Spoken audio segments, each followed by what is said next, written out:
Radiant 6:30 only on HTS. In Game 3, defenseman Joe Ricci, not known for his offense, scored the biggest goal of his career to give the Caps a 1-0 lead in the second period. A lead that goaltender Don Beaupre would make stand. Once again, the veteran netminder stood tall between the pipes, flanking the not-so-powerful Penguins on 27 shots. Beaupre would pick up his third career playoff shutout as the Caps win Game 3, 2-1. Tonight, it's the Caps and Penguins in Game 4, next on HTS.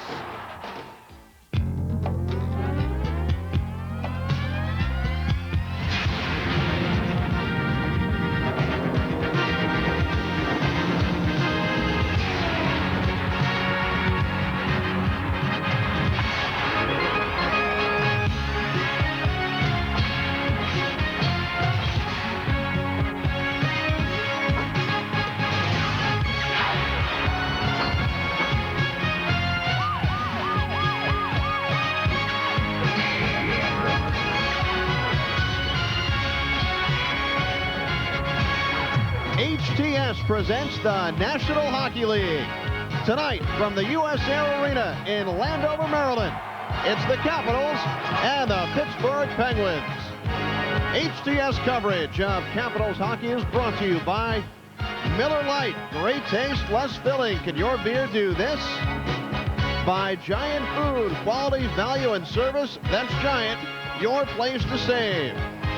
By Southwest Airlines, now offering service from BWI to Chicago and Cleveland. By Safeway, nobody does it better. By Canon, image is everything. And by Geico, we have only one policy, safety. Game 4 of the Eastern Conference quarterfinal between the Washington Capitals and the Pittsburgh Penguins at a sold-out U.S. Air Arena. Good evening, everybody. Kenny Albert along with Craig Laughlin. The U.S. Air Arena will be rocking tonight, Craig. Capitals with a very, very impressive Game 3 victory, 2-0 over the Penguins on Thursday.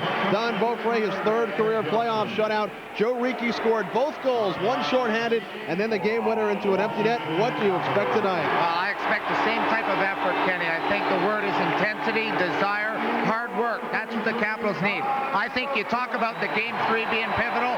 This is a pivotal hockey game for the Capitals. They can put a lock just about on this series with a win tonight. On the other hand, the Penguins are saying, if we get out of here with a split, we're going back to Pittsburgh tied at 2. The Penguins are going to be ready to play tonight. Pittsburgh has not received much offensive production from a number of their big guns, including number 68, Jaromir Jagr, who led Penguins in scoring during the regular season with 99 points. So far, only 3 assists in this series. Yeah, Kenny, and you look at his shot total, only 7 shots on net, very unusual. I think a lot of credit has to go to the Capitals defenders, the way they played this guy one-on-one. In the National Hockey League, he might be the best in those type of confrontations. One-on-one, he dazzles with his stick handling and his skating. He hasn't got it going. If the Penguins are going to win, he's got to get it going. And how about an oldie but goodie, Joey Mullen, 37 years old. Kenny's got 60 postseason goals, but in this series, he's really been snake bit. I haven't noticed Joey Mullen. That's a bad sign for the Penguins. I think playing along with Francis tonight, along with Thomas Sandstrom, he's got to get in there and play his game. Even at 37, he's got legs of a 17-year-old. This guy can wheel. He hasn't done it in the first 3 games. I look for him to play with a lot of spunk and speed tonight. And the man Al Koken spoke with on the Capitals report, defenseman Joe Ricci, close to 400 National Hockey League games, only 14 goals, comes up with 2 in 1 playoff game on Thursday. Oh, Kenny, that's what's so great about playoffs. There's some unsung hero that's going to step forward, and it was Joe Ricci's night in Game 3. He's going to relive that moment for many years when he retires. A couple of goals, but especially that short-handed game winner. And defensively, he has been flawless. He's going to have to play a strong game against Maryland Mario and company for the Capitals to win tonight. And how about this addition? Sylvain Cote back in the lineup. We talked about him in the pregame show, coming back a lot quicker than a lot of people expected. Cote, the leading scorer among defensemen during the season. The Capital power play has not really worked very well in this playoff series. I think it's going to be a factor. The team that has the best power play tonight is going to win the hockey game. He's a key personnel person to move the puck from the point. Capitals coach Jim Schoenfeld thrilled about the return to the lineup of defenseman Sylvain Cote. Jim spoke earlier today with Al Koken, so let's head downstairs now. Al and Jim. All right, Kenny, thank you very much. Jim Schoenfeld, you guys coming off a magnificent performance the other night with a 2-0 shutout of the Penguins, and you get some good news. You get one of your stars back, Sylvain Cote. How do you see him fitting in tonight? I think Sylvain will pick up right where we left off. I mean, we're going to play him an awful lot. His eye seems to be fine. The double vision is gone. He's keen. He's anxious to play. So he'll be killing penalties. He'll be on the power play, and he'll be a big part of our game plan tonight. Of course, shutting out Pittsburgh is something that almost nobody could possibly do. Nobody's done it in the playoffs in the Mario era. What do you expect to see, particularly early in the game, from this Pittsburgh team in response? Well, I would think if they get a power play, a man advantage, we'll see more point shots. They've talked about that, getting a lot of shots from the point and crashing our net, trying to outnumber us 3-on-2 in front. So we'll have to have the weak side forward who's killing the penalty, cave back down to help out. And I'm hoping we pick up right where we left off, especially the guy in net. Donnie Beaupre was absolutely marvelous, and we're looking for the same kind of game tonight. All right, Jim, thank you very much. Capitals coach Jim Schoenfeld. We return upstairs and join Kenny Albert and Craig Locke. Thanks, Al. Thanks, Jim. Both the Capitals and Penguins hitting the ice right now. Sellout crowd. Pittsburgh has not scored a goal in over 5 periods. What are their keys tonight? Well, first and foremost, Kenny, they've got to cash in early. This game is going to be wide open for the first 10 minutes. If they get chances, they've got to bury them. They've got to put the pressure on the power play. 1 for 16 with this talent, that's not going to win them this playoff round. Control that draws. They were pathetic last game. They only won like 26, and the Capitals won 40. They've got to win that because that controls the tempo of the game. What about the Capitals' keys? Well, they've got to smother their speed, and I think they've done a hell of a job against the Penguins so far. They've got to keep hooking and holding and not allow them to keep up the intensity. This crowd is into it. The Caps are going to have the intensity and do it again and again. Don Beaupre, I mean, he's been spectacular in his 2 starts. He's got to do the same. The pressure's on Beaupre between the fights. Don Beaupre, 5-3 victory in Game 1, 2-0 shutout in Game 3. What about the checklist? Caps lead the series 2-1. How do they match up with Pittsburgh here tonight? Well, Kenny, the same thing. Offense to the Pens, defense, all Capitals. I got speed at a saw, even Steven. Special teams tonight for the Capitals. As Mario says, their power play has been pitiful. And the intangibles. I'm giving it to the Penguins. The only reason I'm giving the intangibles to the Penguins, Kenny, they've been in this situation before. They're a veteran bunch of guys. Their backs are against the wall. If they're going to have a spectacular game, it's going to be tonight. Well, you can feel the excitement, the electricity here at the US Air Arena. Al Koken is standing by at ice level. Al, what about the feeling downstairs? Well, obviously, Kenny, you're seeing it and hearing it up there as well. Down here, near the glass, down by ice level, it's really intense. We're understanding between 30 and 35% of this crowd made up of Pittsburgh Penguin fans and supporters. That certainly adds a lot of atmosphere here. You know, Craig talking about getting the Penguin power play going, getting Mary Lemieux going. I want to see how patient this Pittsburgh team remains. If they don't get anything by Beaupre early, they've played very strong defensively, very strong defensive style. Do they abandon that and try and force the issue? And if that's the case, does that open up things for the Washington Capitals? We have a lot to talk about and a lot to tell you about during this game. Before we get started tonight, here is God Bless America. Oh, I'm sorry, I think it's America the Beautiful.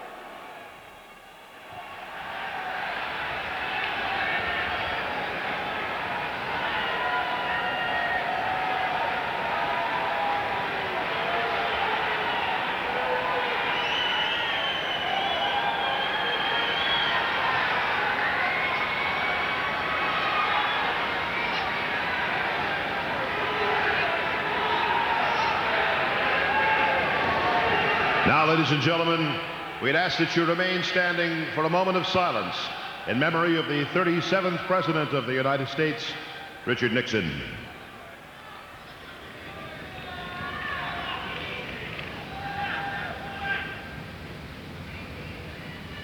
Thank you. And now please join Teresa Ferraro in paying tribute to America as she sings America the Beautiful.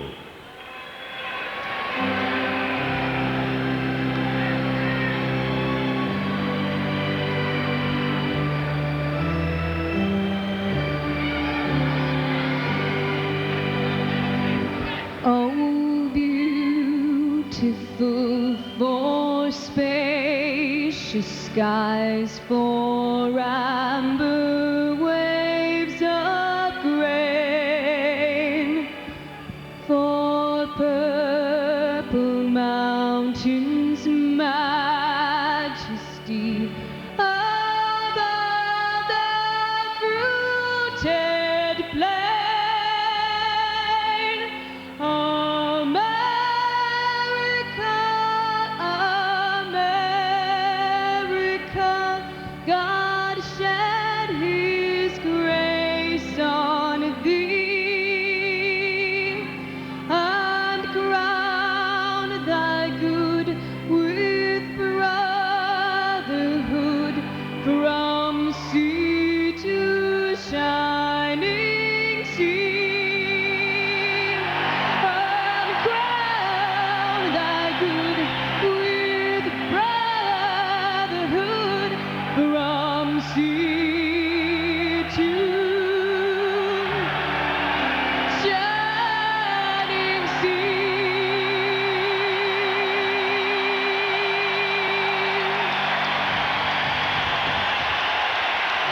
Teresa Ferraro with America the Beautiful. The referee tonight is Paul Dvorsky, the linesman Mike Civic, and Swede Knox. And the goaltenders tonight, Tommy Barrasso, the money man for the Penguins. He gets a start.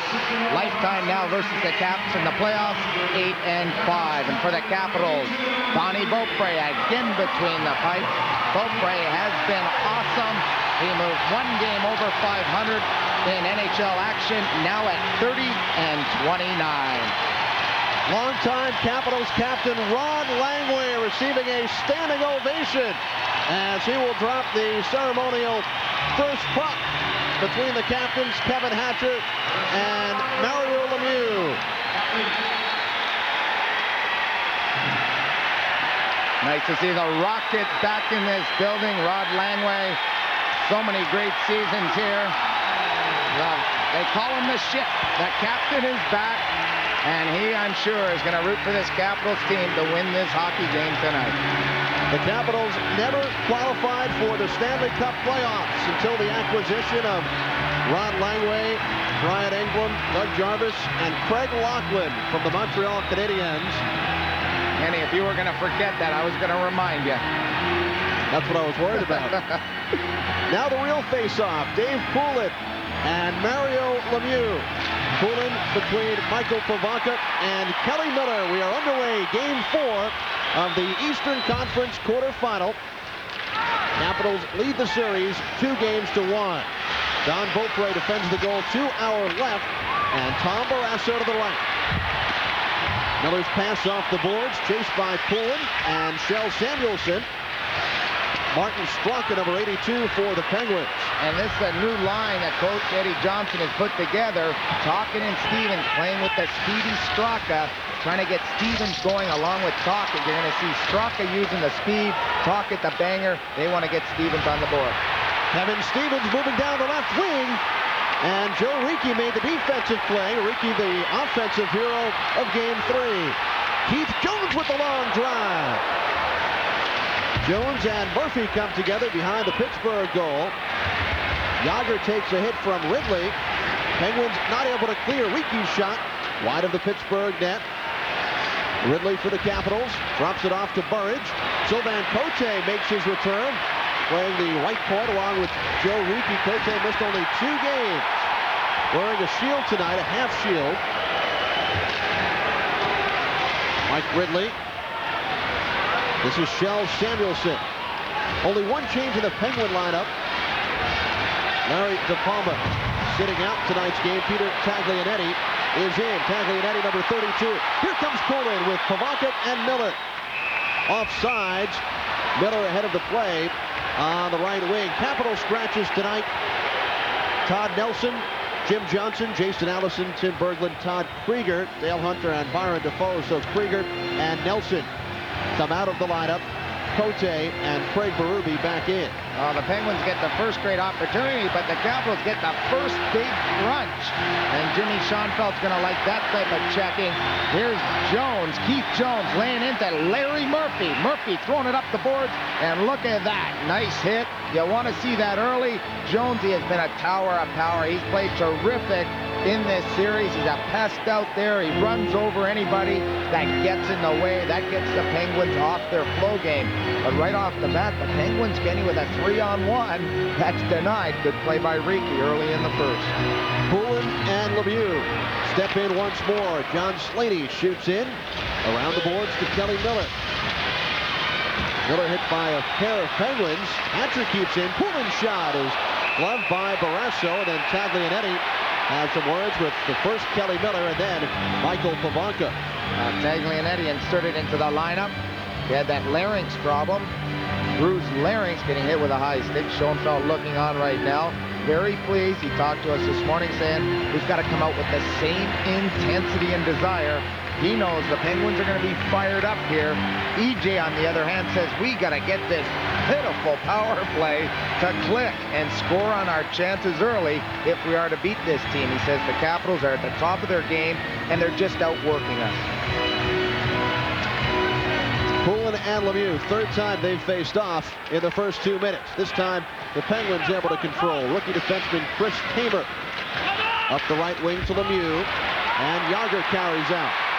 Jaromir Jágr looks to go outside on Slaney. Jágr centering pass. The shot was blocked in front by Kevin Hatcher. Poulin sends up the boards.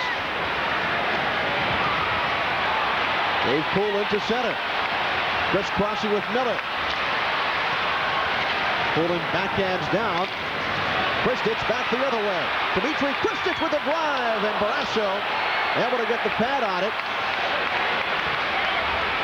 Shot out of the zone by Tamer. Puck rolls all the way down. Joe Ricci is there.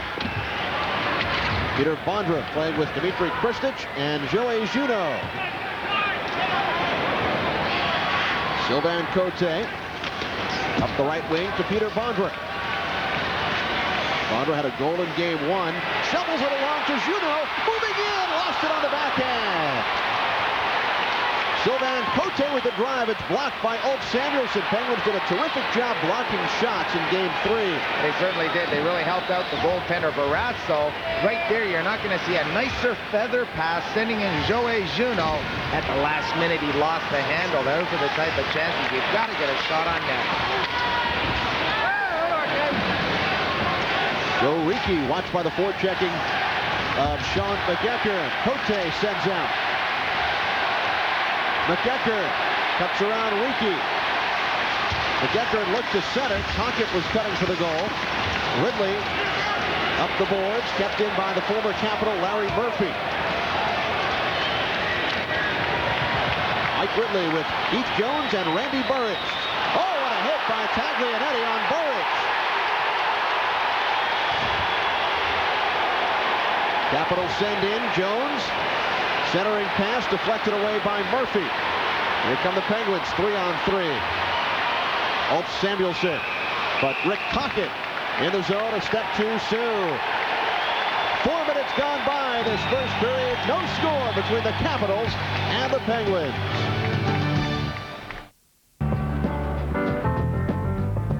After midnight, we're gonna let it all hang out. Cold filtered Miller Genuine Draft.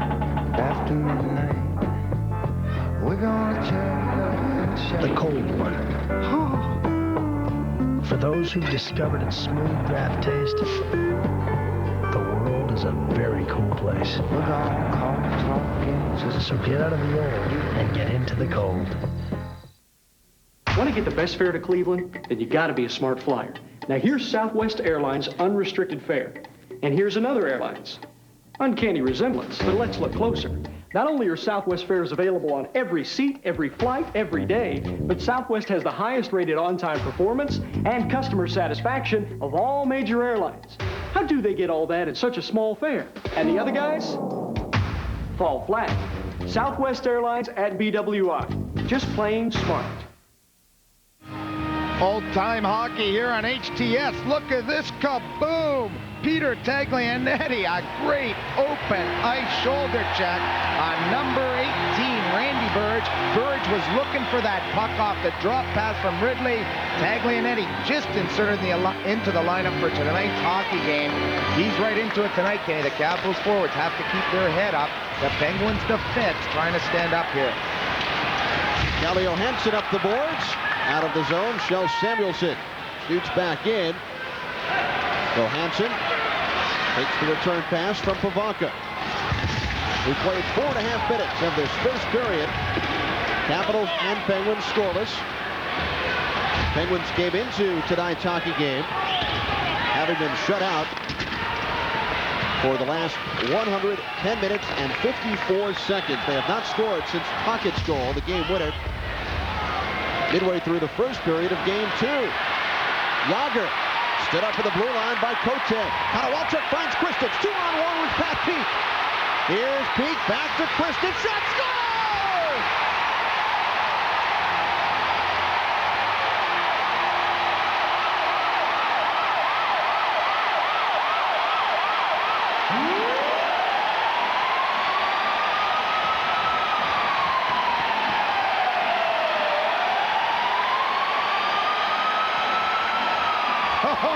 Did Dima bury this? Here's Kristich to Peak.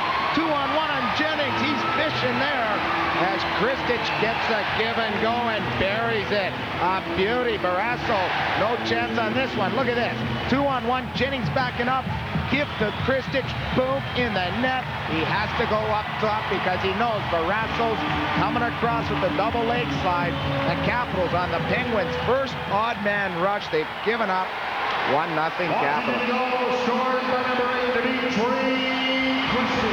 In game 3, we played a scoreless first period. Capitals go on top just 4 minutes, 51 seconds in. The goal by Kristich from Pete and Ricci. Another point for Joe Ricci. Goal number 2 of the playoffs for Dmitry Kristich at 4:51. Brent Jennings pokes in deep. Beaupre winds it around. Murphy's shot blocked in front by Poulin. Here come the Capitals, 3-on-2. Kelly Miller. Miller looks in front with Poulin cutting. Jennings sends up the boards to Doug Brown. Jaromir Jagr, Penguins in the midst of a line change, tries to cut through Hatcher and Johansson. And now the Capitals start back. Steve Konowalchuk. Brown sends out.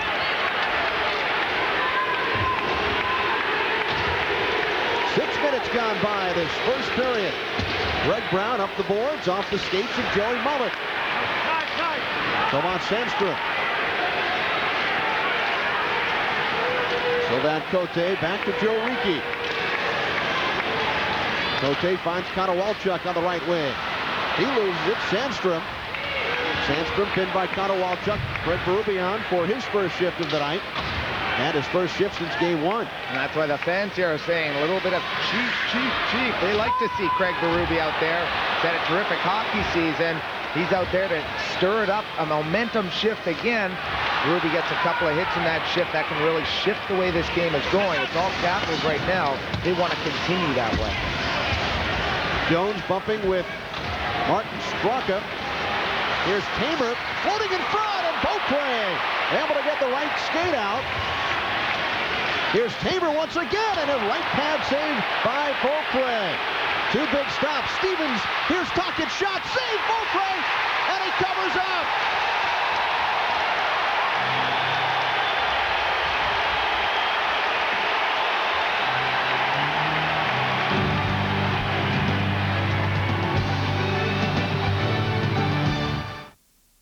A Attention homeowners, coming your way now from Sears, the air conditioning professionals. Central air conditioning installed fast. Call today for a free in-home estimate on a dependable new central air conditioning system from Sears. For instance, have a Sears Kenmore 13 installed and save up to 44% on operating costs during all the hot summer months. So call now for your free in-home estimate. For all your cooling and heating needs, you can count on Sears. While a lot of well-known tractor makers are working hard to make it cheaper. Yes, Chief. Cub Cadet took a different approach for our new Series 2000 line. We didn't. Use cheaper parts. Yes, Chief. Instead, we built our tractors with shaft drive and over 50 new features in all 7 models for a well-engineered machine well within your budget. Cub Cadet didn't make a good tractor cheaper. Now that's cheap. Yes, Chief. We made the tractor better. Think he'll buy it. Yes, Chief. Chief. The Series 2000 line from Cub Cadet. Well, Donnie Beaupre putting on another goaltending clinic. Two of the big guns in the NHL, Stevens and Tocchet, hook up. And watch this play. He comes right across and look, he gets up quick enough to go to the butterfly, hits him in the chest. Rick Tocchet can't get the rebound. Beaupre covers up. Great work by Don Beaupre, making the big stop early to keep the Caps ahead 1-0. Straka wins the faceoff. Taber's shot through a screen. Dribbles just wide. Penguins with the early faceoff edge here tonight. And I don't think they've used Ron Francis. Only Mario Lemieux and Martin Straka after Francis struggled in Game 3. Mike Ridley shot.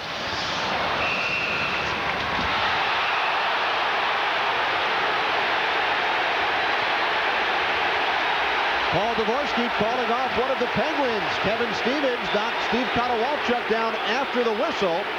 And the Caps will go to the power play. And Kevin Stevens cannot believe it. He's not saying good call, Dvorsky. He's saying that's not a very good call, but we're going to pick it up here. The whistle has gone. The puck is frozen right there. That's when the whistle goes. Watch Tamer right here, along with 25. Right there, Stevens. A little shot after the whistle on Konowalchuk.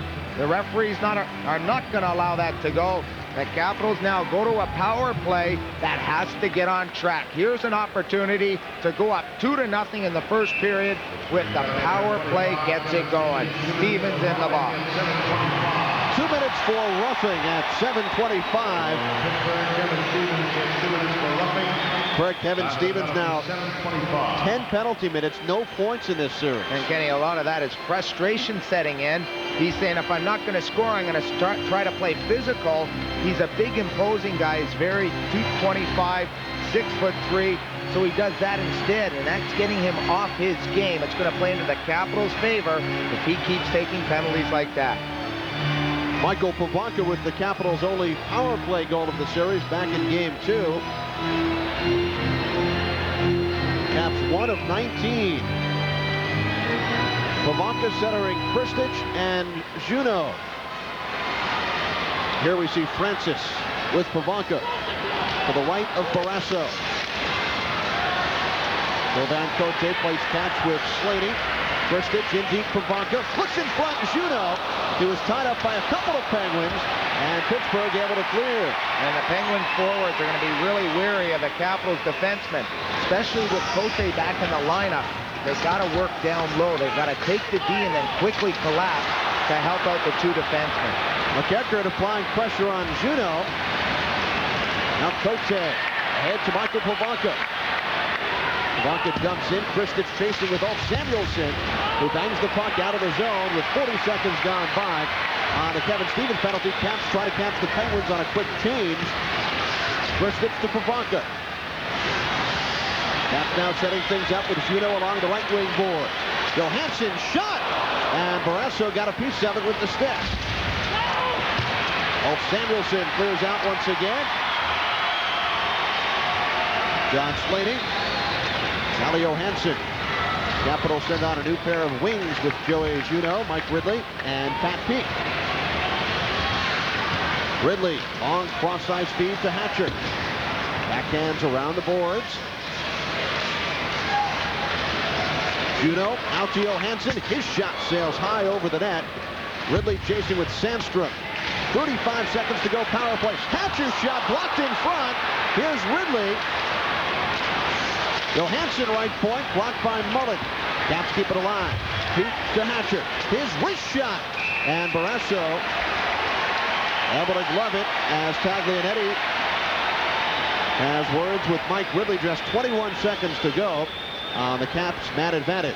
Well, Kenny, with both power plays struggling, not putting up the type of goals that you'd like to see out of them, both coaches, I think, have gone to a shooting power play. Every time the Capitals moved it back to the point, they simply shot it on the net. Kelly Johansson teed it up 2 or 3 times. If they're going to give him that shot, here it is. We get a perfect look at it, peek to the point, and it's just a simple wrist shot. But look at the traffic in front. Ridley looking to force a screen on Barrasso. In that situation, Barrasso makes a nice save. But when you're struggling to get out of that struggling situation, you've got to put the puck to the net. That's what you're going to see the Penguins do also when they go on a power play.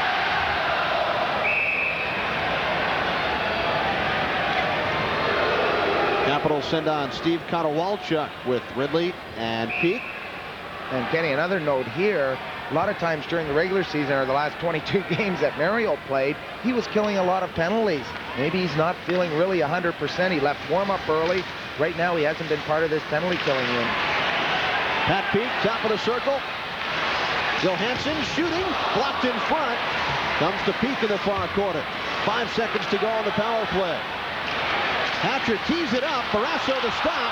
Konowalchuk could not control the rebound. Stevens returns. Hatcher's shot gets through. Sails wide. Here's Peak looking for Ridley in front. And McEachern clears the zone. Back for it is Kevin Hatcher. We approach the midway point of this first period. Capitals lead 1-0 on a goal by Dmitry Kristich. Icing call on the Penguins as Joe Ricci touches up. 10:09 to play in the first. We'll step out. Game 4 of the Eastern Conference quarterfinal.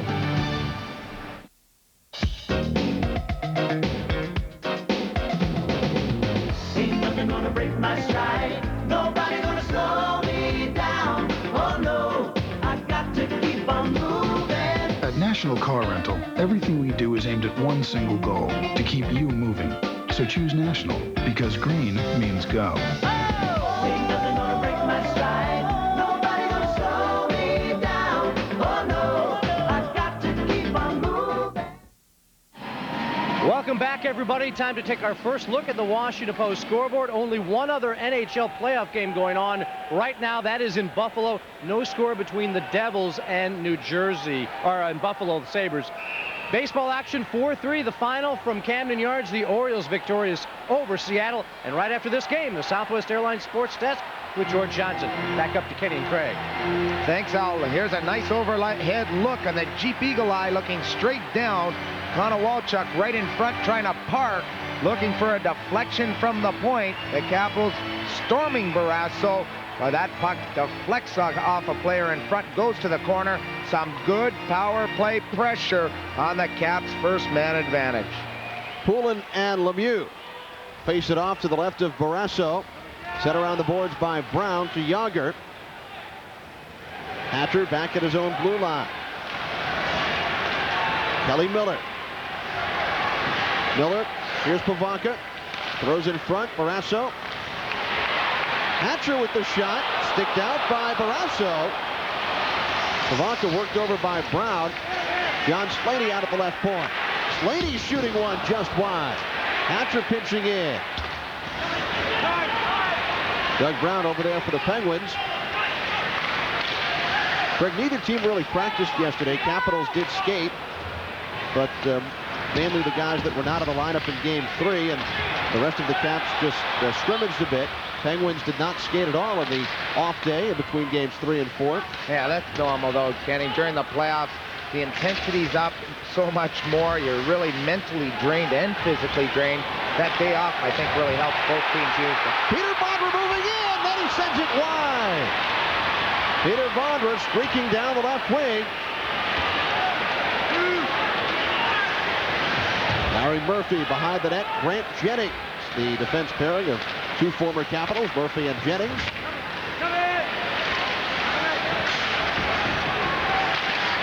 Many of the Penguins took in the sights and sounds of Annapolis, Maryland. Well, certainly had beautiful weather to do that. Bondra centering pass. Straka starts out 3-on-2 with Stevens and Tocchet. Stevens passes behind Rick Tocchet.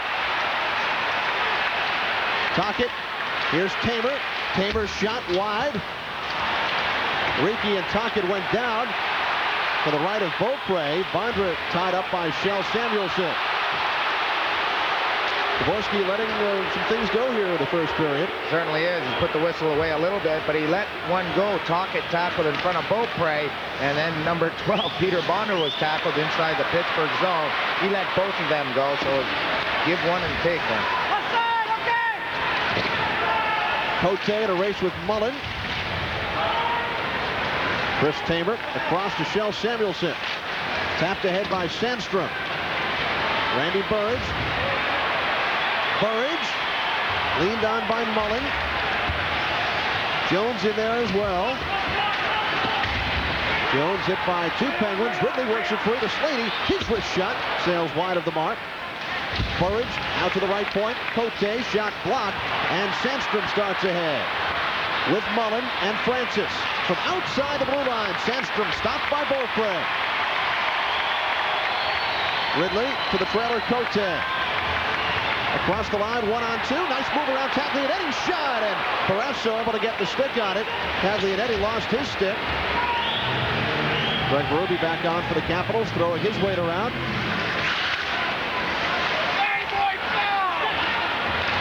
Mario Lemieux. Lemieux centering pass, tapped along, and Poulin was there. Lemieux behind the net, working with Yager. Doug Brown's shot, blocked by Pivonka. Cleared into the stands by Pat Peake. Capitals keeping a close eye on Mario Lemieux. And let's head downstairs now to Al.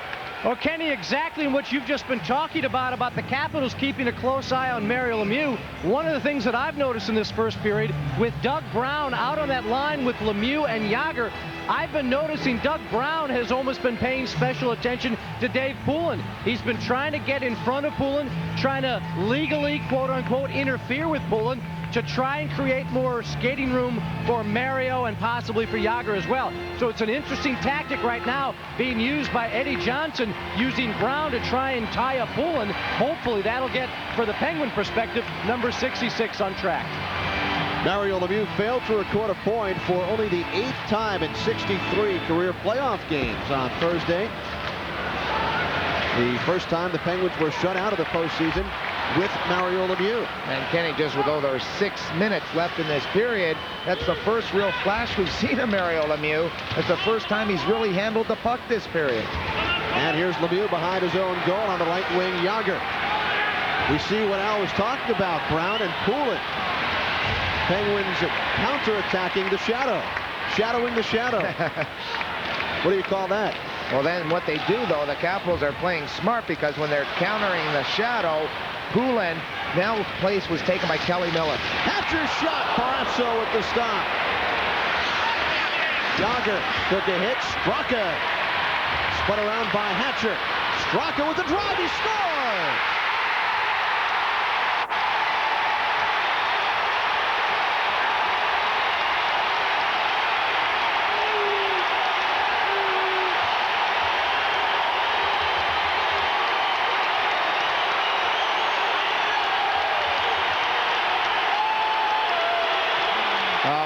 Straka with a laser beam. What a blast. Joe Ricci has a screen, and look at that rip. Right to the blocker side. Martin Straka, who's been in a big-time slump for the Pens. He hasn't got a point in his last 15 games. Here he gets a huge goal for the Penguin side. 1-1. Caps and Pens. This is a heated game, and now it's even tighter. We're tied at 1. The Penguins' first goal in 125 minutes, 4 seconds over 2 games. And you can see this is the way the Penguins came out to play, Kenny. You saw Sandstrom take a couple of long shots. Everybody just wants to get the rubber towards the net. Maybe thinking Beaupre's going to misplay one. That one he didn't misplay. That was simply a rocket of a shot. That would have beat any goalie in the league. Beaupre way out, took off the angle. There was that pinpoint accuracy beating Beaupre high to the blocker. Straka from Yager at 14-10. Here's Stevens. Deflected away, and Bondruk clears out. We are tied at 1. 5:20 to go in this first period. Bondruk spun around by Straka.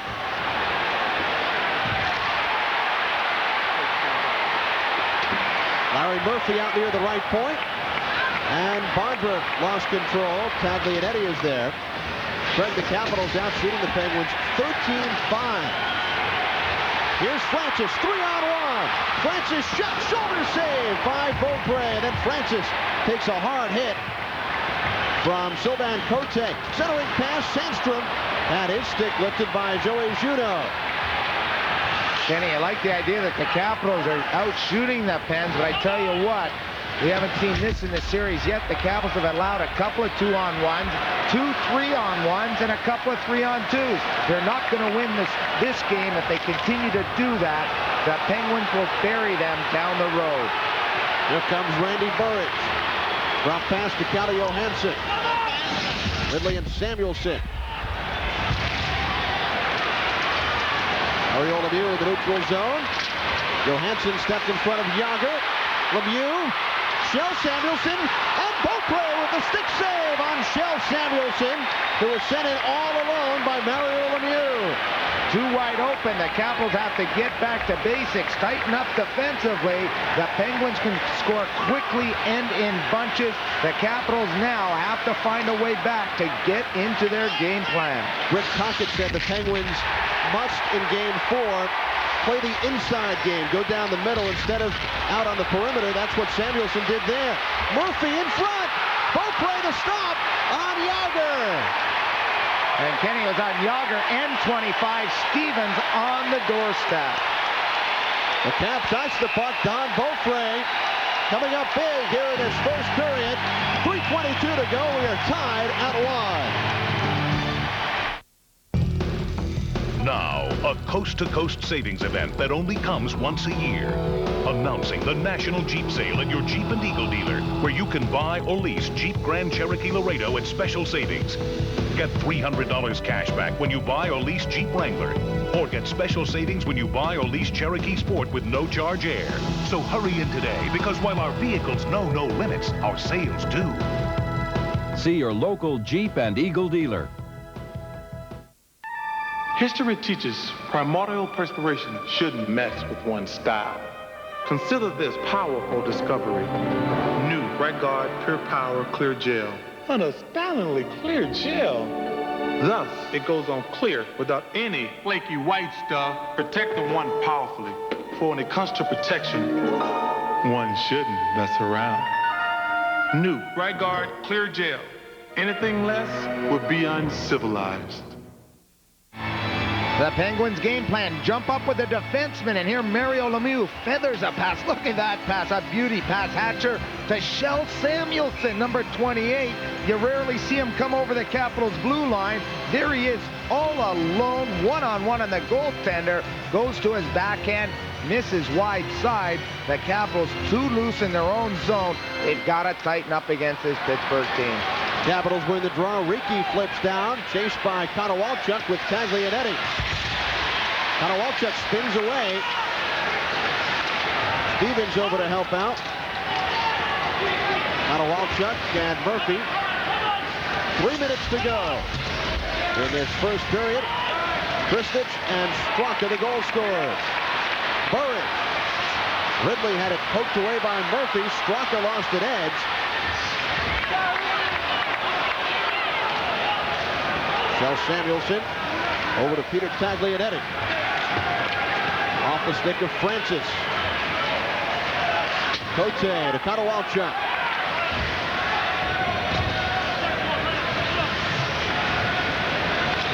Tomas Sandstrom. Ron Francis.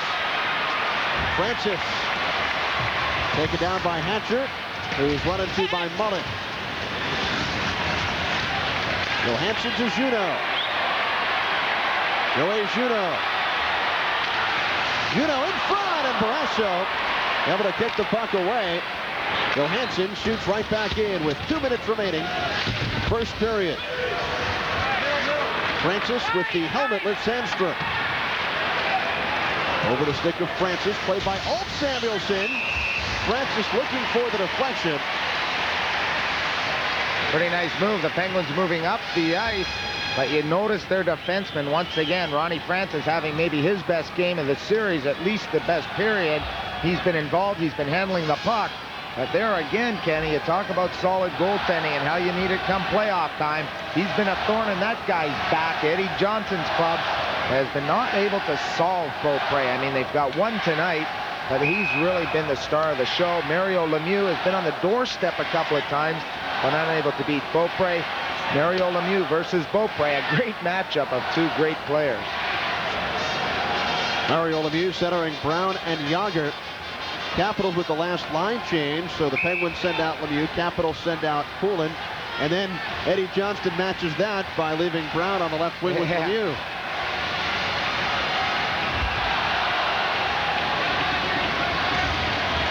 Dave Poulin, Mario Lemieux. Hatcher around to Johansson. Kelly Miller with a minute 45 remaining. Miller setting up in the slot. Yager's pass back to Brown. Hatcher and Lemieux. Puck was bouncing, and the Penguins called for the offside. The Penguins, Jimmy Schoenfeld's really aware of how they can go from defense to offense very quickly. Their transition game, D to D and up the middle. Dave Poulin and company, especially Poulin and Miller, they're the key guys for the Capitals to stay on them. Schoenfeld right now talking to Kelly Miller, saying, hey, if Poulin gets picked by Doug Brown, then Kelly Miller has to come across and take 66, and that's the matchups that you've been talking about, Kenny. Lemieux, Brown, and Yager stay on, as do Poulin with Pavanka and Miller. Dave Poulin, the third star of Game 3.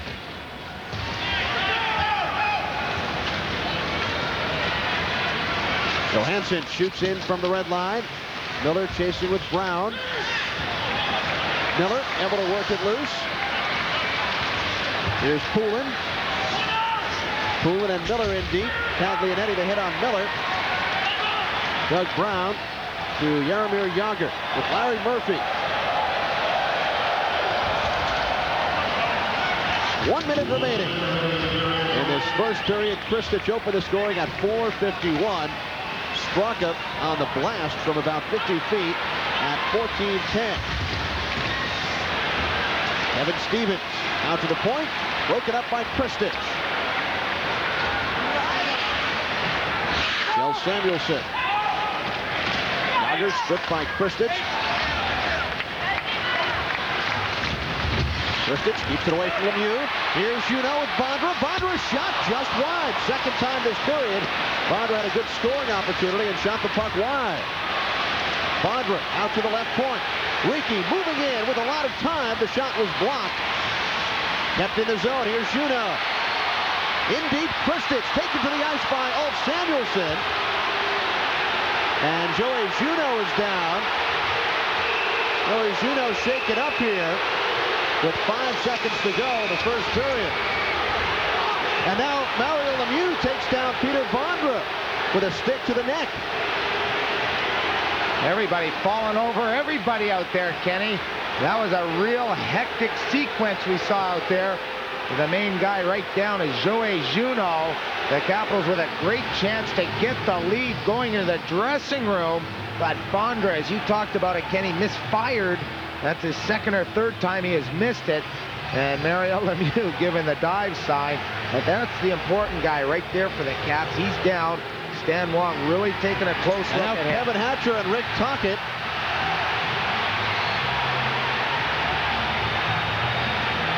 Mario Lemieux and Peter Bondra continued to go at it as they skated to their respective player benches.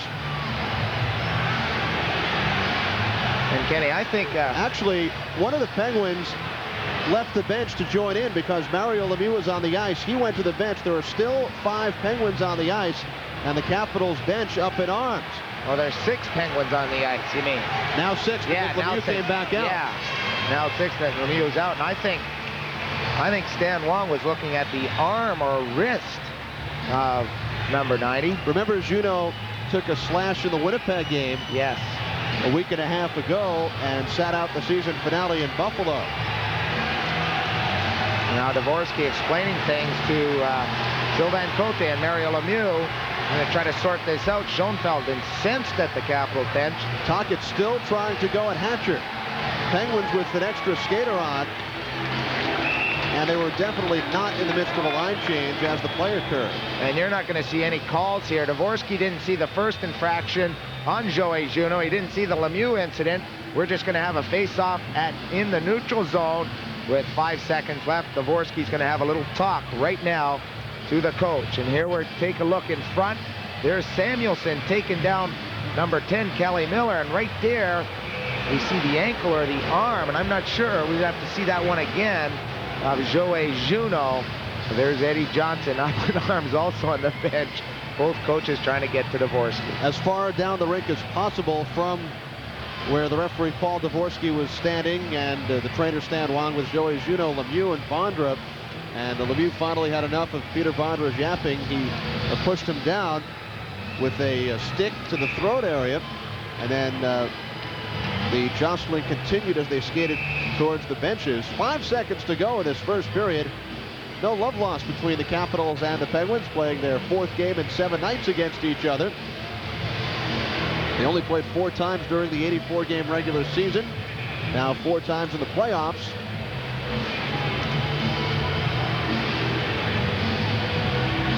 Paul Dvorsky now explaining things to the Pittsburgh coach, Ed Johnston. No penalties will be called. Joey Juneau has gone to the Capitals locker room 5 seconds before his teammates.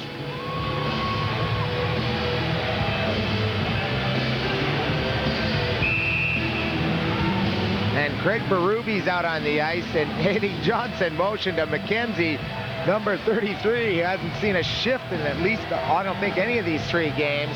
He wanted McKenzie out there, but the referee put up his arm and said, no way you're coming on. Craig Berube perhaps looking to draw Kevin Stevens into something here as the first period comes to an end.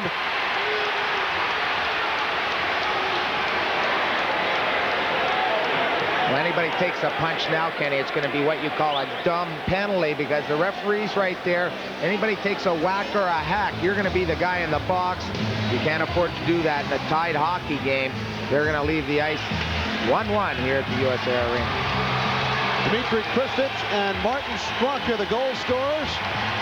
Capitals and Penguins have played 1 period in Game 4. All tied at 1. We'll be back from the USA Arena in a moment.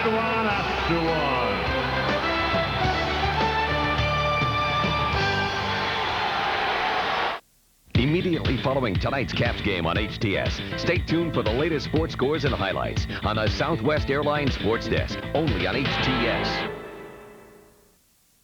The Orioles, the Mariners. This is a bitter rivalry where tempers can explode at any moment. Now, each club is bigger, stronger, and even hungrier to claim the top spot in their division.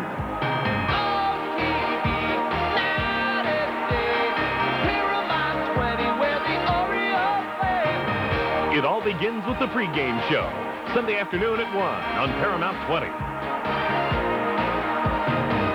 HTS 10th anniversary celebration continues in May. The Orioles continue the quest to be the best. May is the month of champions with the ACC Baseball Final and the NCAA Lacrosse Championship. Auto racing goes into high gear with the Charlotte Sportsman 150 and the countdown to Indy. Plus the prestigious Gold Cup and the U.S. World Team's final World Cup tune-ups. It's a 10th anniversary sports celebration this May, only on HTS. To buy a new car or sports utility, how much you gonna save? Well, your Subaru dealer has up to $1,500 in savings on a 94 Legacy sedan or wagon. That's right, save up to $1,500 on a front wheel or advanced all-wheel drive Legacy. Subaru is the full-line all-wheel drive company. And now save $750 on Loyale, up to $2,500 on Impreza, up to $1,000 on Justy, and yes, up to $2,800 on SVX. You wanna save? See your Subaru dealer today. These days, controlling your money is trickier than ever before. You've got to watch every move you make. That's why Discover Card offers the Smart Rate program. With the Smart Rate program, the more you purchase with your Discover Card, the lower your rate can go. Because we don't think carrying a balance should cause you to lose your balance. It pays to Discover, the card that pays you back. Only Long & Foster's telephone hotline gives you free info on every Long & Foster home for sale. Long & Foster's hotline is... Sports fans, for a weekly rundown of what's on HTS, call the HTS Programming Hotline and order your free monthly HTS Programming Guide. Call 301-718-3292 and order the Sports Fans Bible, the monthly HTS Programming Guide. That's 301-718-3292. An action-packed first period. The Capitals jump on top with a goal from Dmitry Kristich. The Penguins come back and tie it on a rocket from Martin Straka. Plenty of hitting, some pretty wide-open play. We're deadlocked at 1 after the opening 20 minutes here on HTS. It's Al Koken back with you, and we welcome an old friend to our HTS cameras, a former member of the Washington Capitals, now owner of 2 Stanley Cup rings with the Pittsburgh Penguins, Larry Murphy. And is that wide-open first period to your guys' benefit? Well, you got to play the type of game that's going on. Obviously, it's wide open. There's not many calls being made, and the tempo's really upbeat, and you have to be ready for that. Just like you have to be ready if things are real tight. You just whatever's presented to you, you got to deal with it. Is it literally adjusting to sort of what the referees are calling? Because we were made the comment, Don Koharski the other night, everything seemed to get called early. Tonight with Paul Dvorsky, there's been only one call. Yeah, it's night to night. It's different, and just like the style of play, you have to be ready for the refereeing. And he didn't call much in the first period. Not to say that it's going to change in a second. You just got to go out there and try to focus on your game plan, play, and if let the refereeing look after itself. Coming off a shutout, which is something that's never happened to the Penguins in the playoffs, particularly since Mario got there.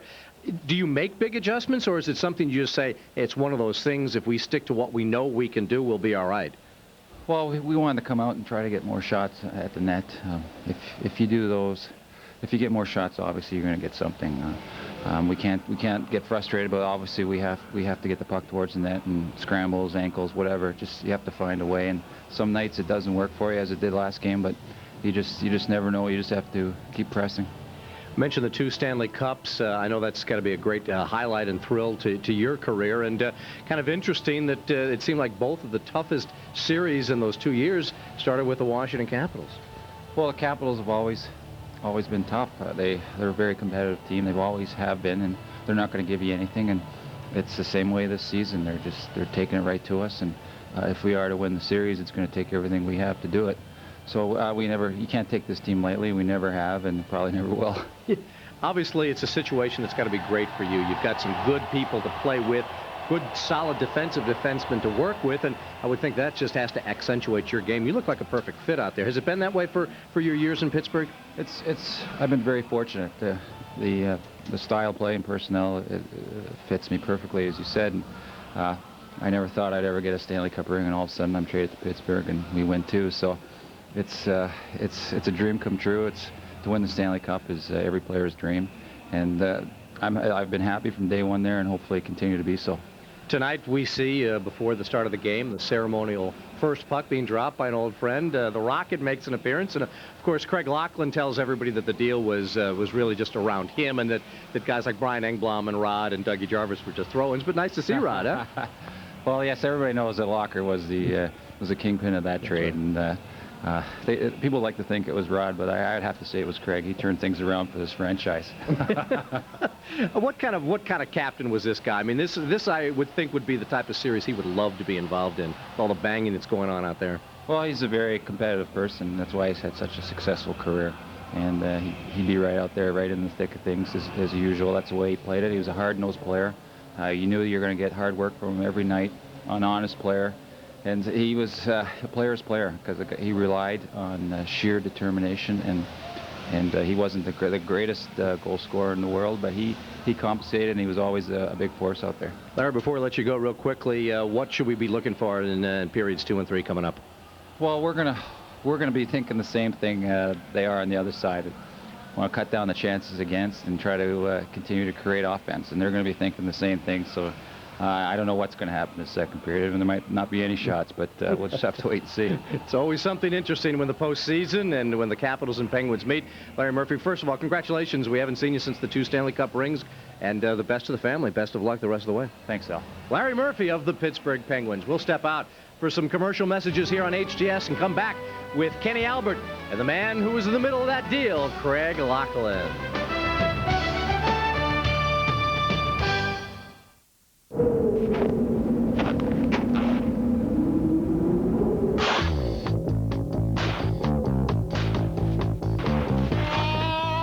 There's only one beer with pure refreshment written all over it.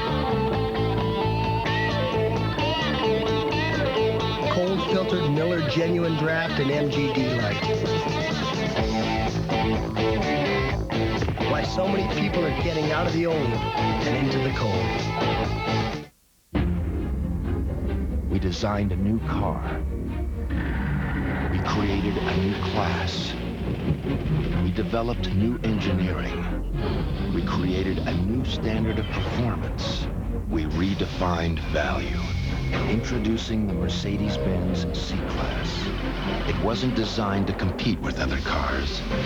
It was designed to replace them. The new C-Class starting at under $30,000. Attention homeowners, coming your way now from Sears, the air conditioning professionals. Central air conditioning installed fast. Call today for a free in-home estimate on a dependable new central air conditioning system from Sears. For instance, have a Sears Kenmore 13 installed and save up to 44% on operating costs during all the hot summer months. So call now for your free in-home estimate. For all your cooling and heating needs, you can count on Sears.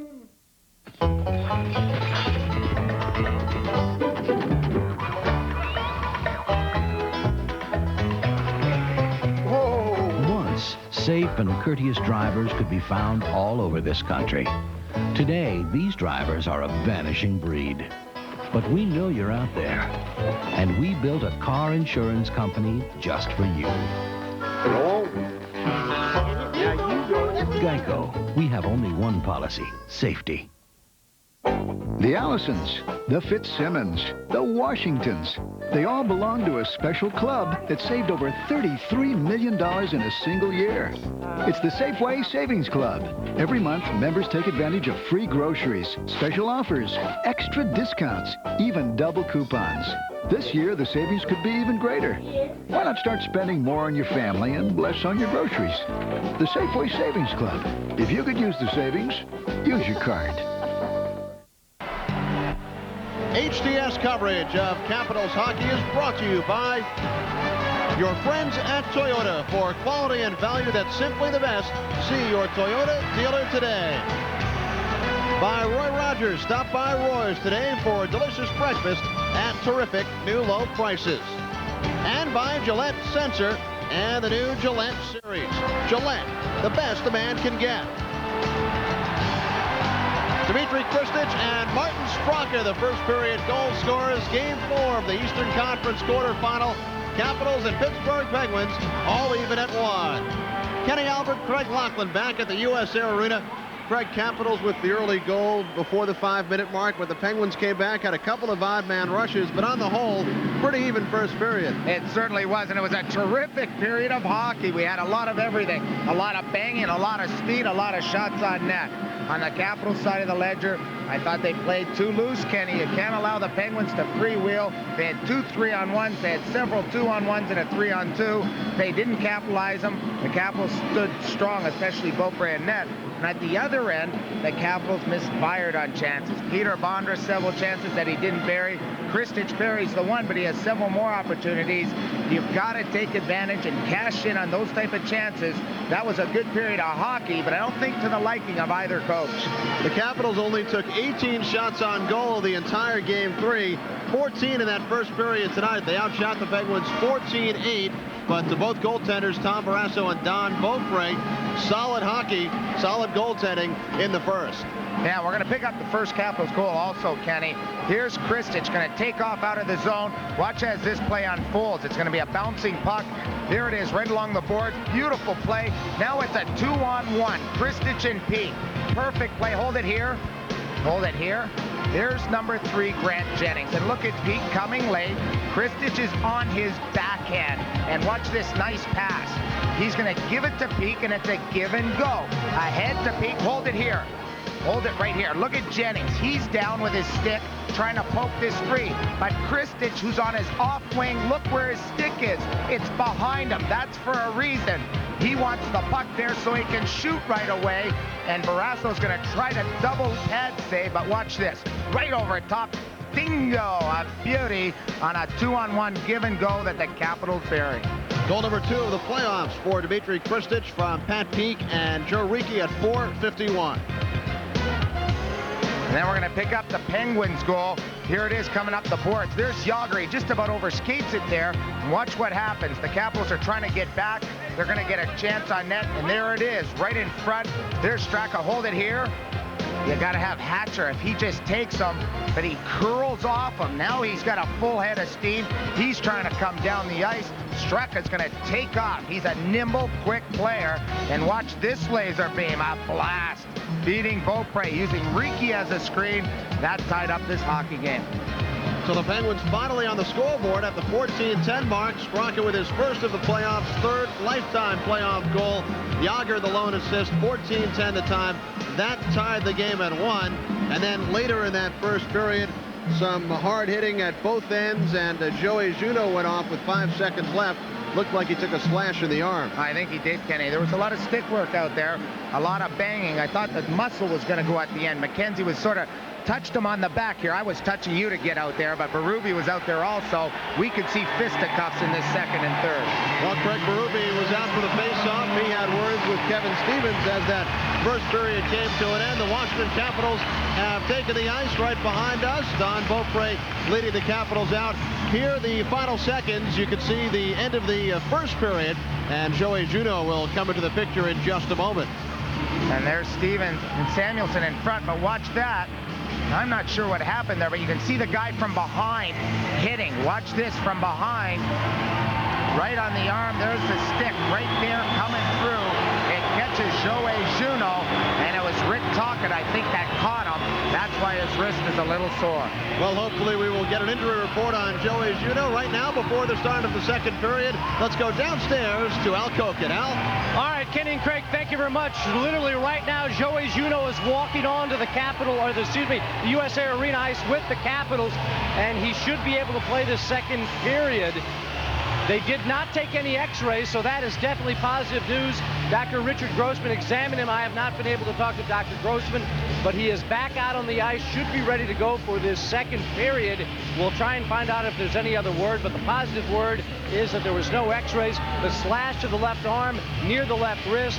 We'll see if that ires the crowd, and more importantly, the Capitals and what they do. Do they let it go and just play hockey, or do they try and send a message to Rick Tocchet and somebody else on that Pittsburgh team, particularly Elf Samuelson, who got a stick in there late in that little scrum at the end with Craig Berube.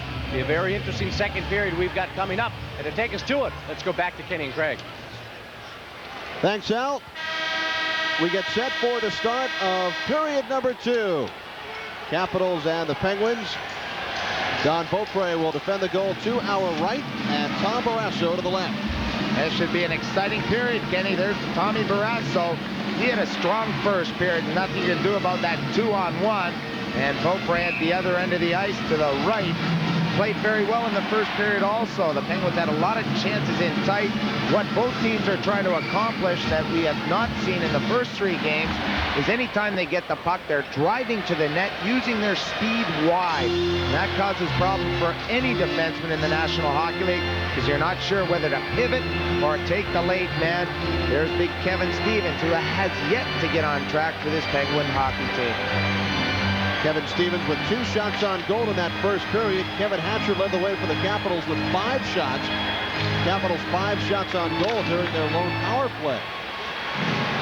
Capitals skating from right to left as Hatcher moves across and fires. It's blocked. Deflects into the crowd off the skate of Ulf Samuelsson. Tell you what, the Pittsburgh defensemen are wearing armor out there. They're just getting in the front of every shot that the Capitals take. There, Kevin Hatcher tries to unload one, but it's stopped by Ulf Samuelsson before it even gets to Barrasso, right off his ankle and out over the glass. Dave Poulin will take the draw with Mario Lemieux. Doug Brown not on this shift. Rick Tocchet and Kevin Stevens are Mario Lemieux's line mates as we look at Joey Juneau on the Capitals bench. So Ed Johnston going away from the strategy of the first period when he had Doug Brown shadowing Dave Poulin, who was all over Mario Lemieux. Now Lemieux goes to the bench. So he was out there for the face-off only. So perhaps we will see Brown whenever Lemieux and Poulin are on the ice. I think we will. A game within the game, as Jim Schoenfeld called it earlier today. Straka drop pass. He was tied up by Cote. Caps try to catch the Penguins on a change here. Pivaka lost control. Joe Ricci plays it off the boards. Peter Taglianetti backhands into the Capital zone. Caps outshot the Penguins 14-8 in that first period. In the last two games, the team with more shots on goal lost. Joe Ricci. 1 minute gone by in this second period. Kenny Albert with Craig Laughlin and Al Kokin from the US Air Arena. Game 5 Monday in Pittsburgh. Game 6 if necessary here on Wednesday. Penguins called for icing. And there's Kevin Hatcher, the big Capital defenseman who's had maybe his best series ever, maybe playing his best hockey of his career as a Washington Capital. During the first 3 games, he's averaged over 30 minutes each hockey game, but it's went down. It's declined each game, Kenny. The first game about 38, the next game about 34, and game 3 about 30 minutes. I think the addition of Cote into the lineup can take a little bit of that stress off Hatcher. You're going to see him right around the 30-minute mark. Face-off once again into Pittsburgh again.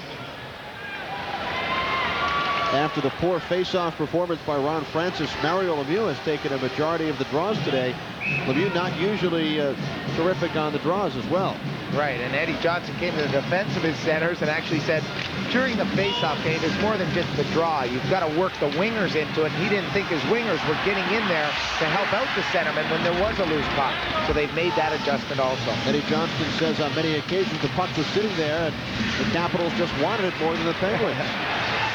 Here's Yager, backhand through the crease. Connor Walchuk. Pass broken up by Yager.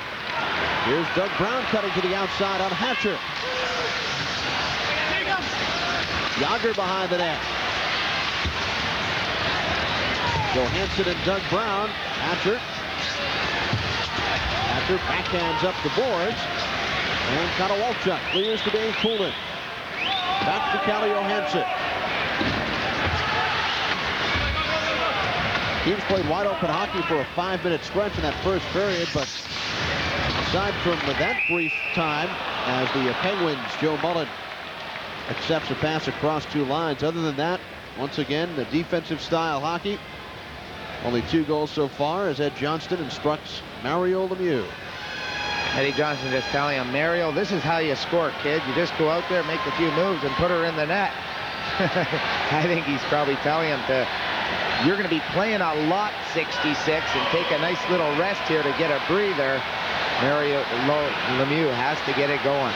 Looks a little winded also, and he's still not in shape, Kenny. He's not 100%. He always says, oh, I feel fine, but cardiovascularly, getting in shape, he is not at the top playing condition. Ron Francis just slashed Joey Juneau, and then Juneau went back at Francis, and they might both go off. Right off the face-off, Francis, it seemed, went right for the arm of Juneau. And I think Francis is going to the box. I think they're both going. They should both go. They both deserve to go. Absolutely. Francis knew that Juneau was vulnerable, and he went right at the Capitol center, and they will both head to the box. Cub Cadet's new Series 2000 tractors have the competition a little jittery. After all, there's shaft drive in all 7 models. And while the other guys took out quality components to get their prices down, Cub Cadet developed over 50 new innovative features and engineered them all into a tractor line that's priced surprisingly close to the brand that just runs. Series 2000 from Cub Cadet, a whole different animal. If you'll give an inch, you could save over $1,000. It's right here in this Toyota Corolla. Because if you were thinking Honda Accord, this Corolla gives you all the same equipment and all but an inch or so of the same driver and passenger room. Corolla and Accord are both compact cars, but with Corolla, you can save over $1,000 and get a better warranty. If you do want a bigger car, look at Toyota Camry. It's a midsize car, a whole class above. Simply the best. Craig Francis and Juneau, 2 apiece for slashing at 220. 2 years ago in the playoffs, Adam Graves of the New York Rangers slashed Mario Lemieux, broke his wrist. Graves suspended 4 games. I think the intent of that Ron Francis slash on Juneau, knowing that Juneau was hurt, was worse than the intent Graves had on Lemieux 2 years ago. Francis went right for the wrist.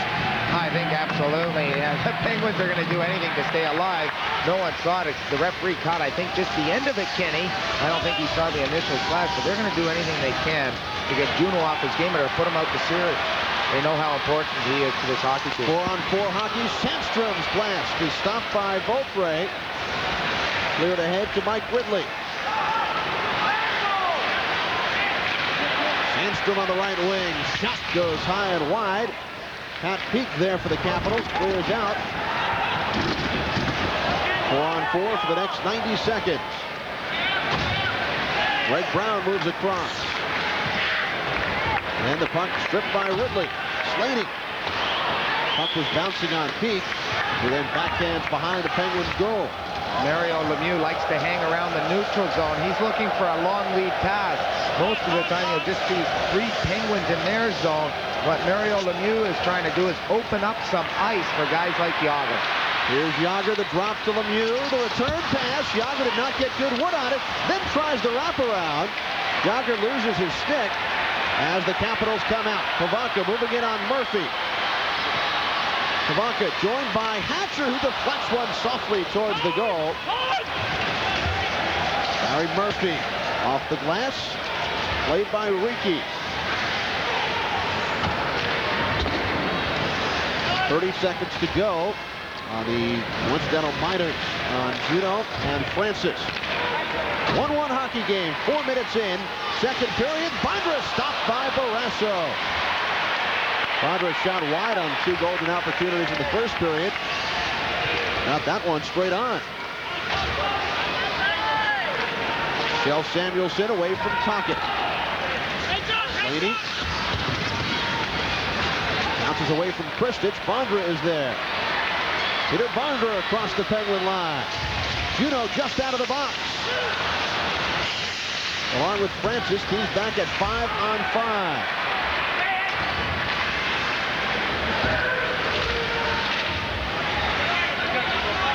Victor Kristich, Martin Straka, the goal scorers battling. It's worked loose by Juneau.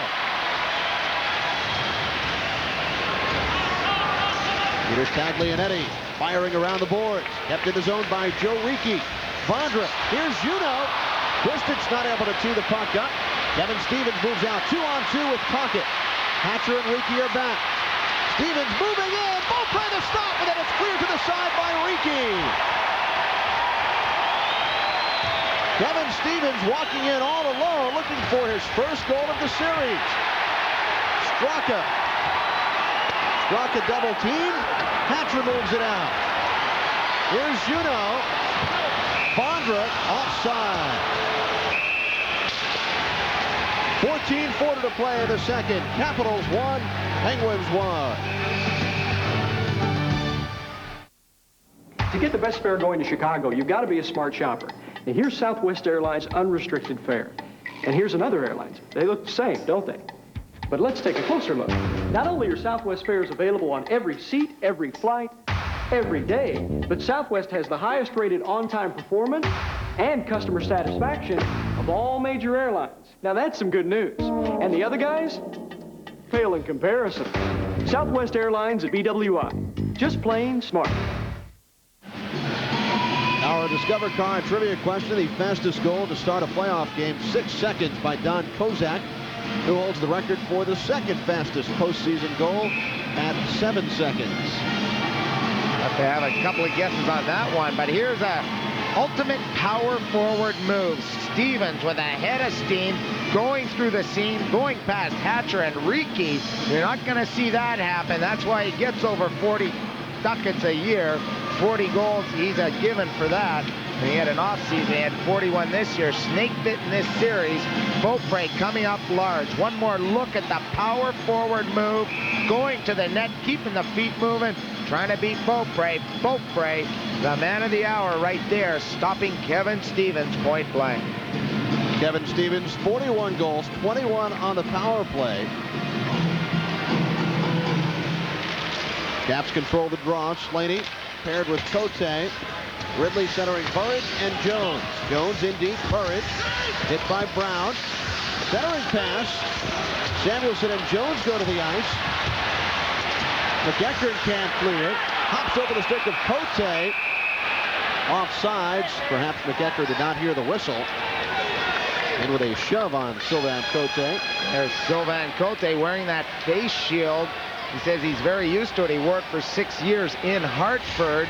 Got really used to it. He says this building, the heat in this US Air Arena, and it is hot come playoff time. That's why he didn't elect to wear one when he was traded here. So now he's gotten back to it. He says he has no problem. A lot of time players that don't wear one and go to one, you have poor vision looking down for the puck, Kenny. You can't find the puck, particularly in your skates, very well. Jim Schoenfeld said that Cote was still experiencing double vision the day of Game 3. He said seeing 6,666 coming at you is much harder to stop than 66. And 66 not that easy to stop either. That's right. Shel Samuelson on the intercept, clears the zone. Cote racing back with the speedy McEachern. Here's Francis looking for McEachern. Sandstrom couldn't control. Jones clears out to Ridley. Mike Ridley cutting wide on Shel Samuelson. I'm surprised Sylvain Cote is not wearing a full shield. Yeah, I thought he would still the possibility a stick could get under that shield or even a puck.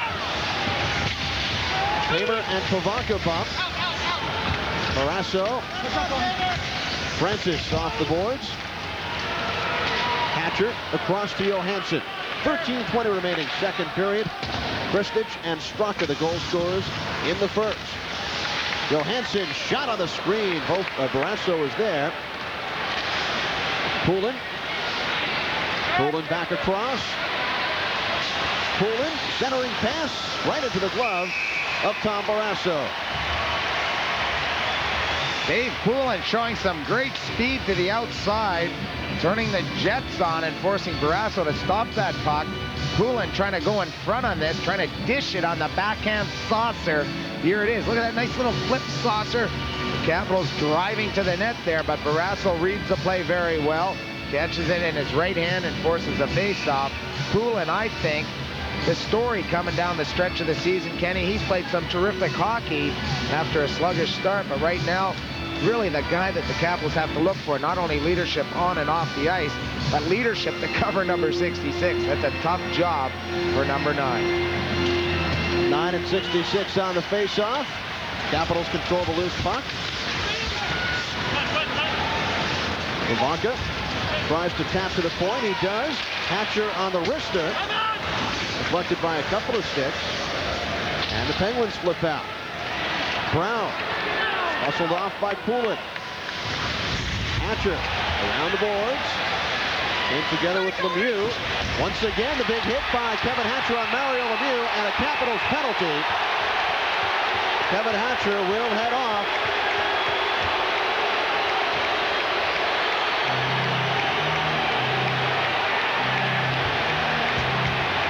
And big number 4 is not too happy about this call. Here's Yager. He's going to dump it back in the corner, and watch this hit. right here on Mario.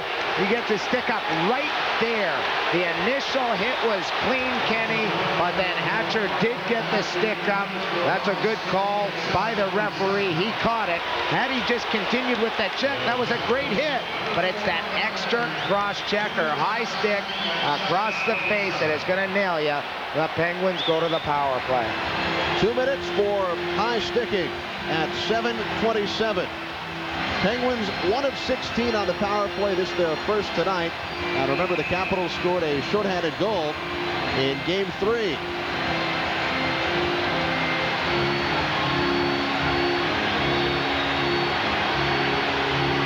Penguins haven't even scored on a 5-on-4. It took a 2-man advantage in Game 2. Lemieux with Stevens and Tocchet. Francis will take the face-off, play the point with Murphy. 1-1 hockey game. 12:33 to go. Period number 2. Capitals penalty killers: Poulin, Povanka, Riki, and Cote.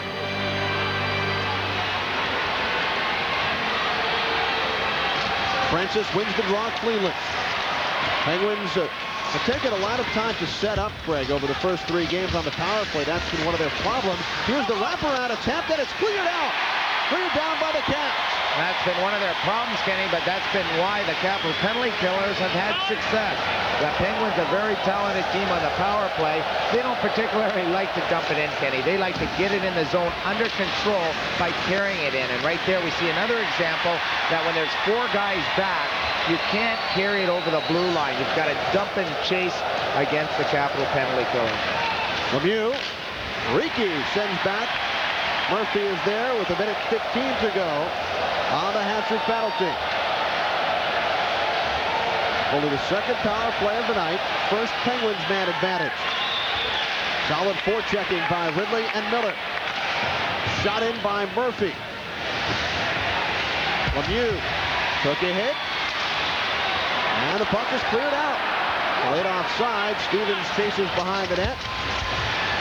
Puts the stick on the puck, and the faceoff comes all the way down into the Penguin zone.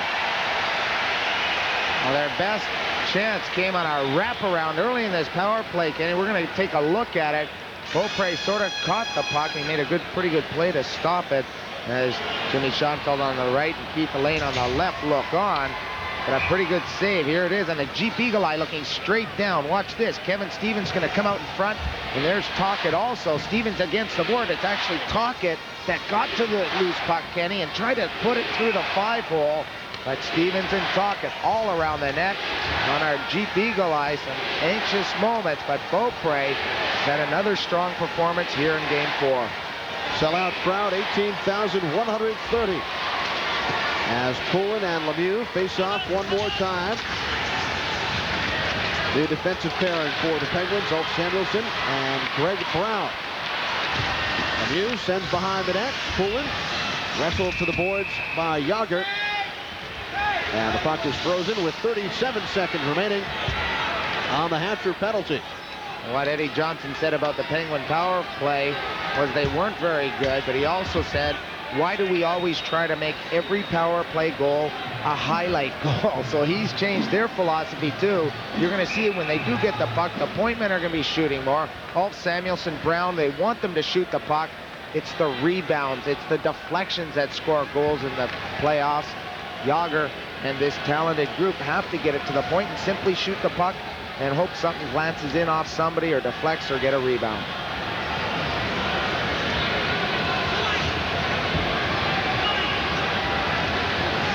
Poulin and Lemieux once again. Off the face-off, Beaupre pokes it ahead to Michael Povanka, who sends the length of the ice with a half minute to go on the Pittsburgh man advantage. 1-1 to score on goals by Dmitry Kristich and Martin Straka in the first period. Puck winds around the glass. Lemieux is there. Lemieux sends out towards the right point. Ulf Samuelsson, 10 seconds to go, power play, shot by Brown, blocked by Poulin. And then Lemieux takes a hit from Cote. Hatcher getting set to return. Lemieux, here's Greg Brown. Mario moving in. His shot. Can't save the rebound, and Beaupre stops Lemieux. Cote clears. Power play is over.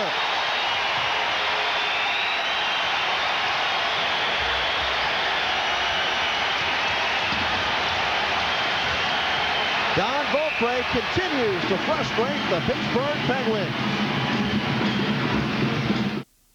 Attention homeowners, coming your way now from Sears, the air conditioning professionals. Central air conditioning installed fast. Call today for a free in-home estimate on a dependable new central air conditioning system from Sears. For instance, have a Sears Kenmore 13 installed and save up to 44% on operating costs during all the hot summer months. So call now for your free in-home estimate. For all your cooling and heating needs, you can count on Sears.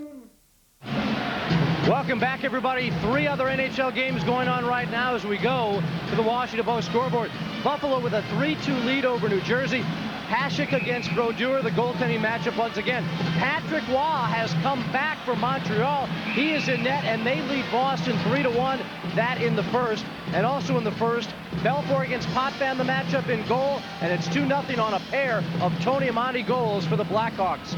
4-3 the final from Camden Yards. The Orioles knock off Seattle. And after this game is done, George Johnson with the Southwest Airlines Sports Desk. Said back upstairs to Kenny and Craig. Thanks, Al. Let's take a look at this Mario chance. Brown down to Mario Lemieux. What are you going to look for is Beaupre reads pass, but then Mario elects to shoot.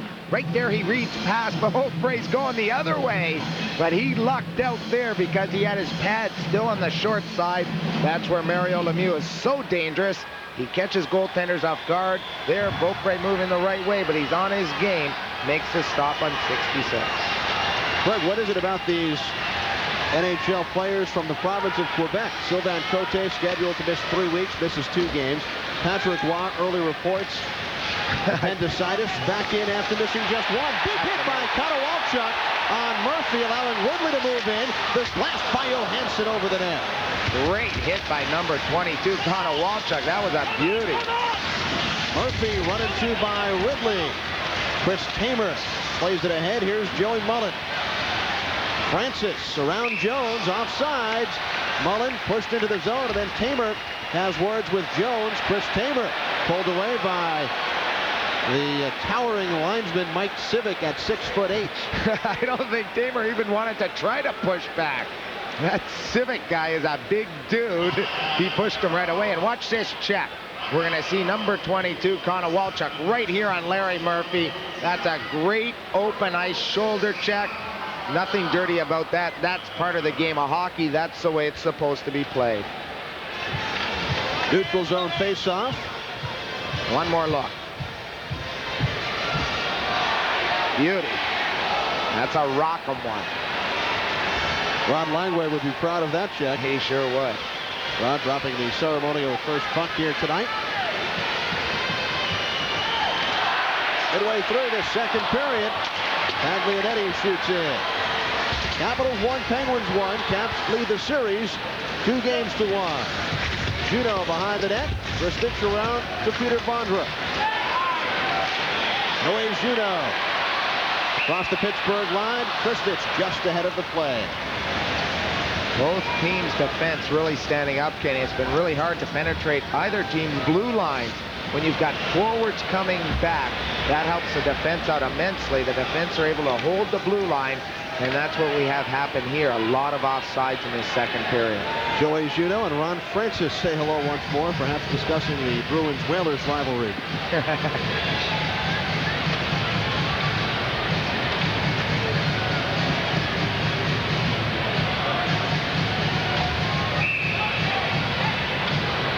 Craig Berube back on. Craig, first shift of this second period. Lined up alongside Rick Tocchet.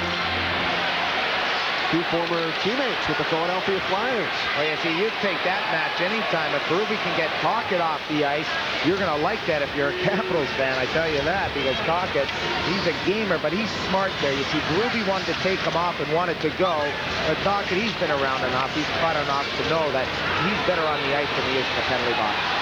Connor Walchuk taken down. Penguins start back. Samuelson. Tocchet and Berube practiced together for a couple of years. They know each other well. Well, the Penguins tried to get Berube near the end of the season. They thought he's a real solid player, and they really wanted him on this Pittsburgh team. They certainly did. Berube run into by Samuelson. Berube's helmet goes flying. Puck loose. Straka in. Pocket clears the zone. After. Berube heads to the bench. Caps make a line change as Kjell Samuelson sends down. Icing called, and it's on the Penguins. 8:24 to go. And Kenny, we're going to get a look back at Berube and Tocchet as we get a look at Jimmy Schoenfeld and the Capitals bench. Here they are, right at center ice. Look at this little dance. How do you do there? Craig Berube, Rick Tocchet. Look at Rick Tocchet. He's saying, I don't want any part of that. He knows that that would hurt the Penguins. There's Berube even giving him the lumber, and he's saying, let me go, let me go. They'll save that for Jimmy McKenzie, their tough guy on the bench. They don't want Tocchet to take one, but that Chief, what a season he's had. I love when he gets out there. Things happen, hits anything that moves. That's why I like him. Even if you're a Capitals player, you better get out of the way when the Chief is coming. One of 5 Capitals to play every game during the regular season. Lemieux wins the faceoff from Poulin. This is Doug Brown.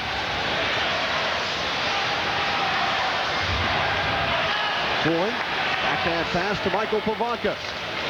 Kelly Miller cuts around Taglianetti. Miller still with it. Wrist shot, saved by Barrasso. What a job by Kelly Miller staying with the puck. And wristing the shot on net. Just simple, hard work inside the blue line. That's where it's tough going to the net.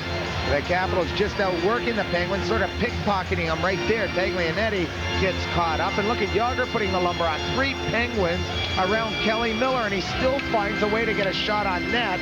Look at Pavanka, perfect positioning for the rebound. But Barrasso, he's a veteran guy.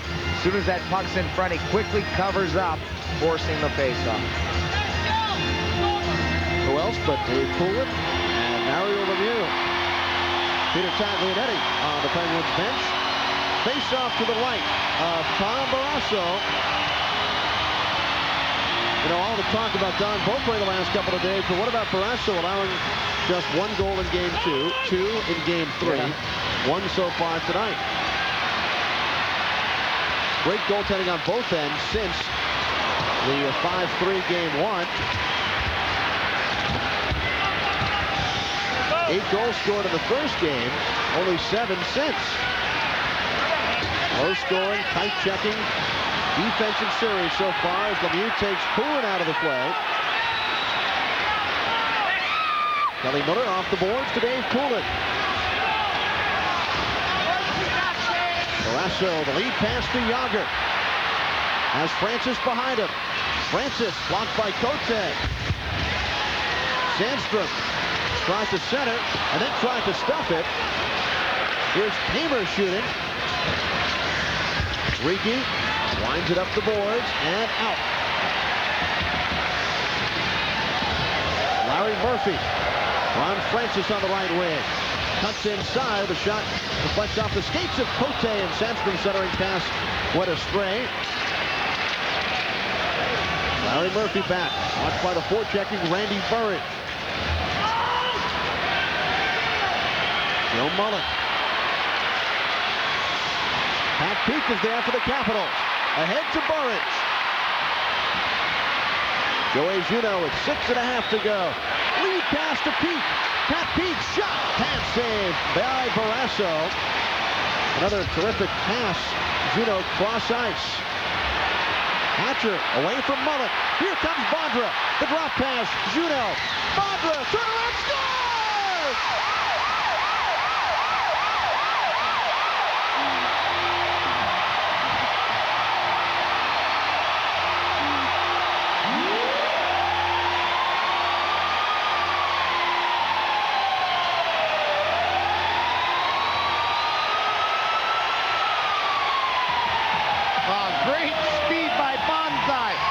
A drop pass to Joey Juneau. Good patience with the puck right to Bondra, and he smacks one 5-hole. Barrasso left out to dry. No defensive coverage, but it's speed that works there. Look at Sandstrom trying to act like a defenseman, but he gets beat as he simply goes to the net, gets the return pass, and look at Peter Bondra. Watch this. He's jumping. He sees some player over there, right onto the glass. I love it. That's the type of excitement you've got to play with.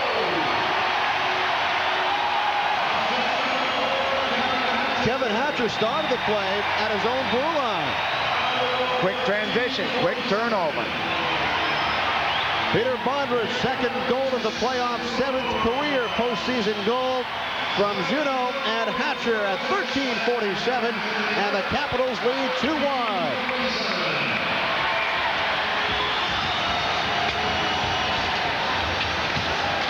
Joe Ricci shoots in for the Caps. Phil Samuelson deflects all the way down. This will be icing as Joe Ricci touches up. The Capitals go on top on the goal by Peter Bondra. Some things to consider when you're stuck in morning traffic. Boom, boom, boom. Boom, boom, boom, boom. Boom, boom, boom, boom. Boom, boom, boom. Boom, boom, boom, boom. Boom, boom, boom, boom. Boom, boom, boom, boom. Boom, boom, boom. Boom, boom, boom, boom. So consider this a detour. One of a kind. Roy Rogers. Only Long & Foster's telephone hotline gives you free info on every Long & Foster home for sale. Long & Foster's hotline is... Sports fans, for a weekly rundown of what's on HTS, check out the HTS programming hotline. 24 hours a day at 301-718-3292. Call 301-718-3292 for the weekly HTS programming schedule. That's 301-718-3292. The Capitals up 2-1 here on HTS because of this great play. Peter Bondra drop pass to Joey Juneau. And look at this give and go. Juneau takes the check from Samuelson right back to Bondra. And look at this. Spinorama opens up the 5-hole, beats Barrasso. 2-1 Capitals. You talked about the Penguins aiming for highlight film goals on the power play. That's a highlight film goal right there. All around. Ricci's shot knocked down by Barrasso. Between the legs, drop pass by Bondra, then the return from Juneau, and then the turnaround shot by Peter Bondra. It's an all-around great play, and as you mentioned before the break, it all started the transition, and both teams are looking for their transition game from defense to offense to carry them. We've seen sparks and moments of brilliance from Kristich and Bondra. They're the speed merchants of this hockey team. You can burn the Penguins by using the speed they did in that situation. Ridley between Jones and Pat Peake with Cote and Ricci. Face off to the right of Tom Barrasso. Capitals lead the series and the game 2-1. They are out shooting Pittsburgh tonight 20-15. Jones kicking the puck in front. It's loose. Hits the side of the net. What a job by Jones muscling his way in front. Sean McEachern for the Penguins. Here's Straka. Fans reacting behind the plate at Jones and Taylor. Straka's shot. That sails wide. Chopped at by Ricci. Ricci to Ridley. Here come the Capitals. Ridley. Peake. Peake moving in. His shot deflects wide. Ricci pinching. Ridley has the puck stolen by Kevin Stevens. Chris Tamer leading the rush. 5 minutes to go, second period. Joe Ricci plays it off the glass and out. Shel Samuelson. Pocket off the skates of Doug Brown. Cote flicks the puck up and into the 10th row. Anytime there's been a problem, it's been a good move by the Capitals. Dump it out of the zone so they can get fresh legs on. Jones, he's had a whale of a series.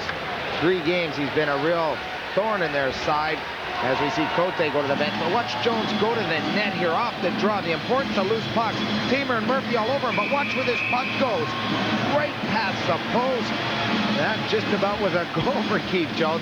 Watch in front. Look at that. That's going to hurt a knee. Barrasso bending down on it. Looked like tag team wrestling. One guy's supposed to be in the corner. But there's Barrasso. Watch, he'll give another shot. Where's the referee? One there. Then watch Barrasso try to kick him. He even tried to kick him out of the way. Pretty good move there by Jonesy going to the net. Mario Lemieux centering pass. And Kelly Miller is there. Starts ahead. 3-on-2. Poulin on the left wing. The return to Miller. Miller. Pavanka. Michael Pavanka looking in front. Deflected over the net by Poulin. And it's cleared by Lemieux. The Capitals have pretty much gone with 4 defensemen in this second period. Cote, Hatcher, Johansson, and Rieke. We have not seen much of John Slaney or Sean Anderson. Slaney has had himself a terrific series so far. He certainly has. Capitals start out. Kristich across to Bondra. Peter Bondra. Bondra hit by Murphy. Keeps on going behind the net.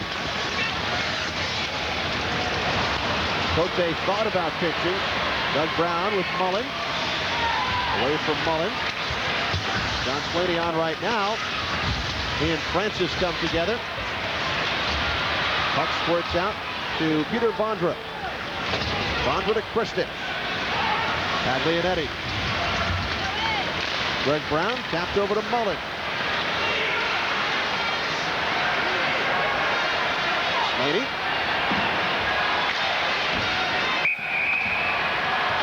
Puck winds up in the Washington Capitals bench.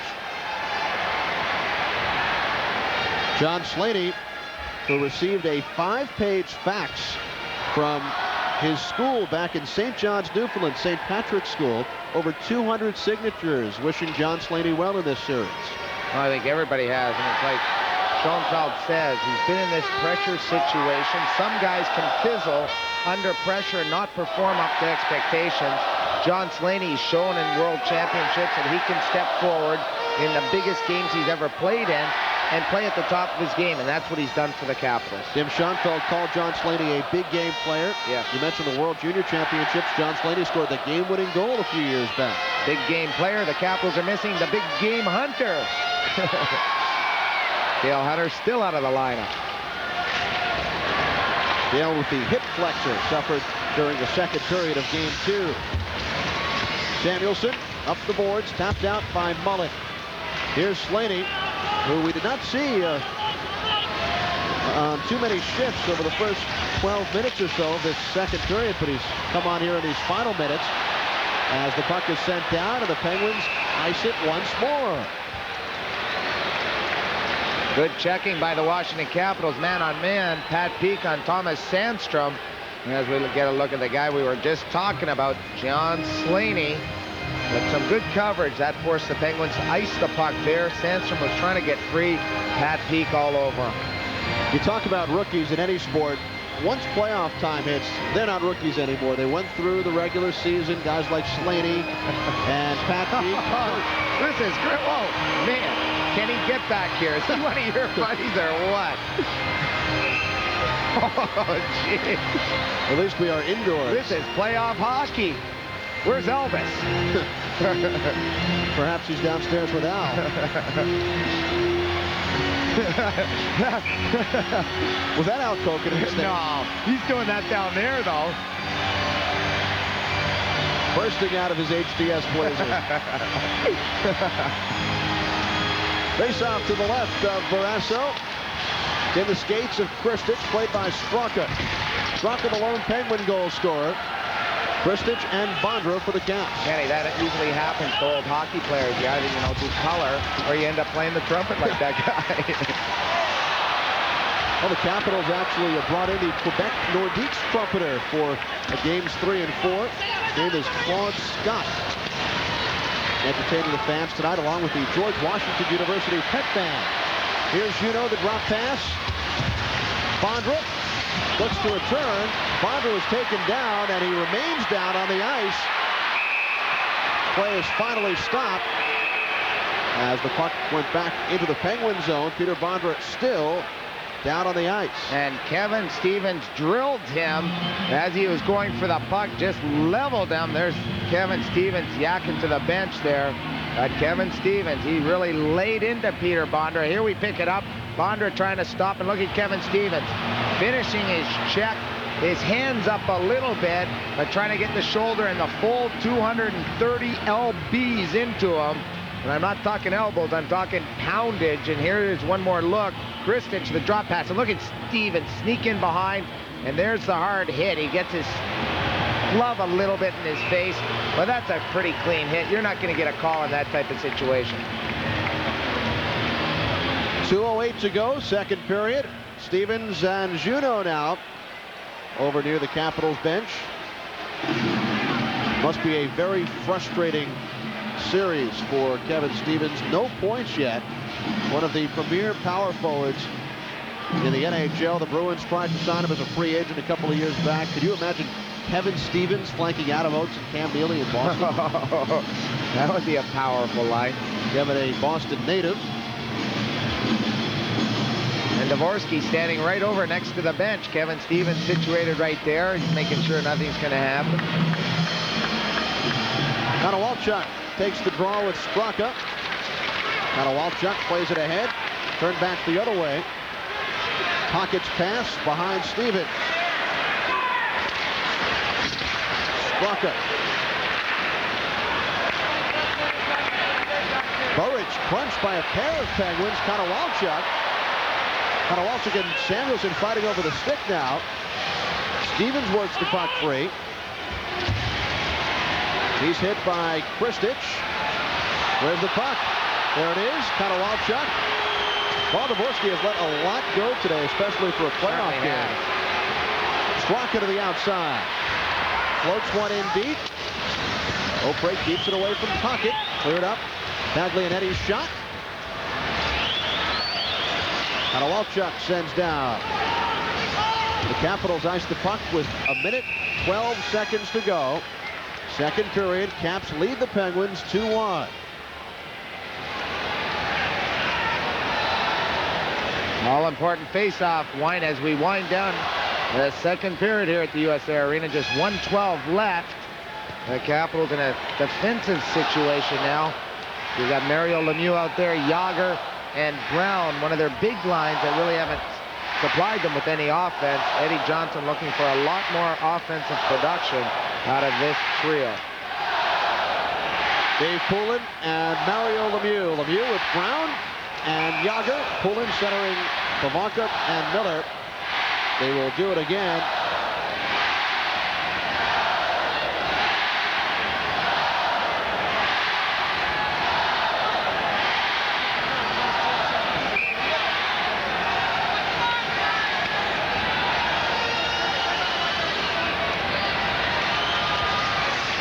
Penguins with the edge on draws tonight.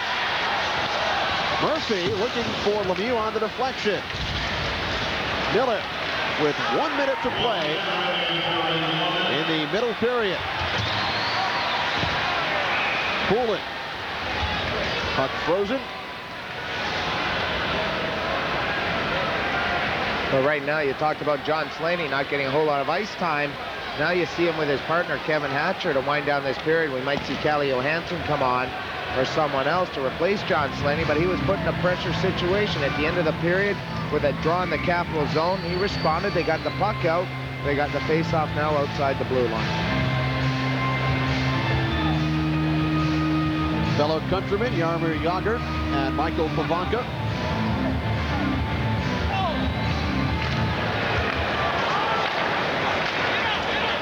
Taglianetti shooting in. O'Prey stops behind the net for Johansson. Taglianetti. Lemieux to Jagr. Jagr, backhand pass to Brown. Johansson tries to clear, cannot.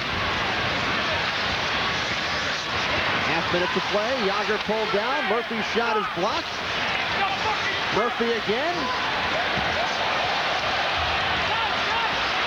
Hatcher with 20 seconds to go.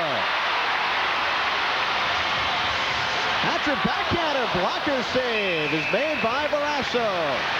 Kevin Hatcher goes end to end.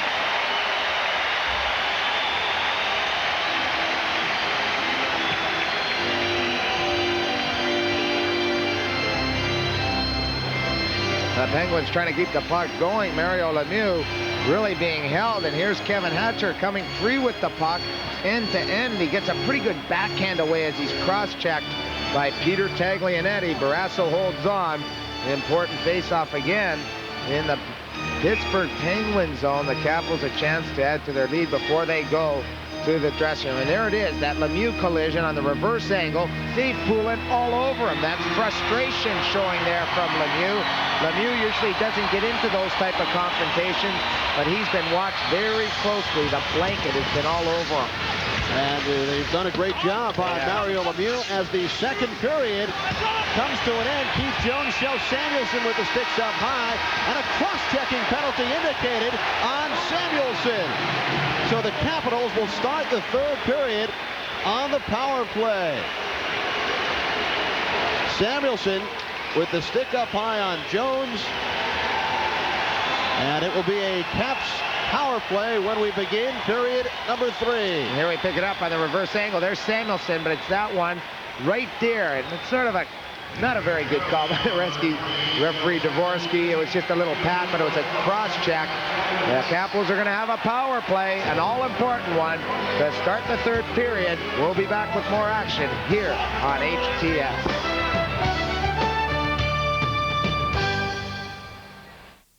Immediately following tonight's Caps game on HTS, stay tuned for the latest sports scores and highlights on the Southwest Airlines Sports Desk, only on HTS. Presenting the Orioles lineup of opponents this May on HTS.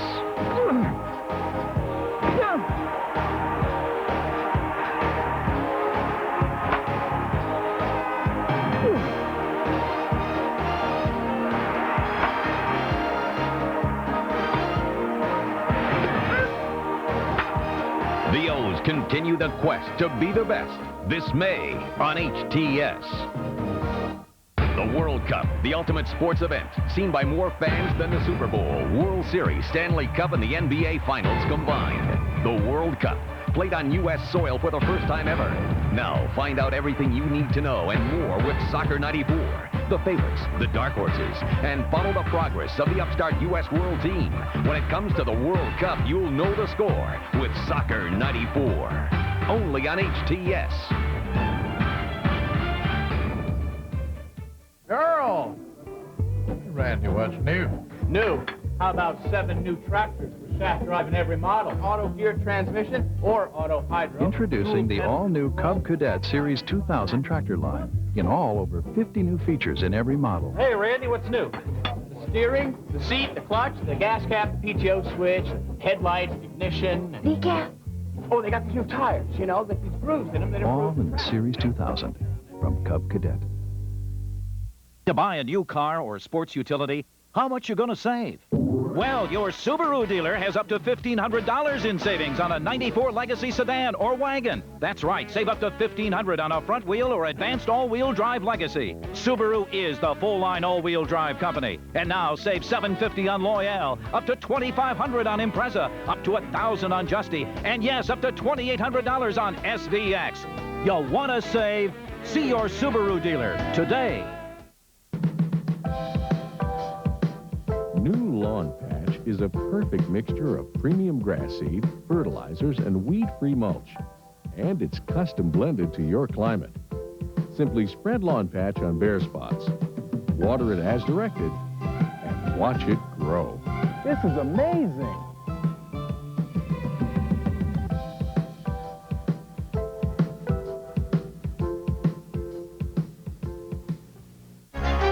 The Capitals tightened things up in that second period, and they also picked up a huge goal. Off a beautiful passing play from Joey Juneau and Peter Bondra, it's Bondra who knocks it in, and the Capitals now own a 2-1 advantage through 40 minutes of playoff action in Game 4 here at the US Air Arena. Welcome back to Capitals Hockey on HTS. Al Koken with you in case you have missed any of the scoring. Let's run it down for you with our HTS game scoring summary. It was Dmitry Kristich, as he did for the Capitals in Game 1, who got him started tonight at 4:51. That was Kristich's second of the postseason peak, and Ricci, Joe Ricci, continues to rack up the points, and the Capitals were ahead 1-0. Then at 14:10, Martin Straka with a bullet. Past a screen down Beaupre, Jágr with the lone assist. We were deadlocked at 1 through the opening 20 minutes. But at 13:47 of that second period, this was the passing play that many will remember. Bondra back to Juneau. Juneau threads the needle back to the stick of Peter Bondra, who puts it through the pads of Tom Barrasso. Kevin Hatcher comes up with the other assist. That's where we stand right now.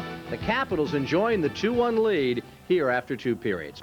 We'll be back with more of our intermission activities. Kenny Albert and Craig Laughlin will be along to take a look at that play, the beauty from Peter Bondra, as we continue on HTS.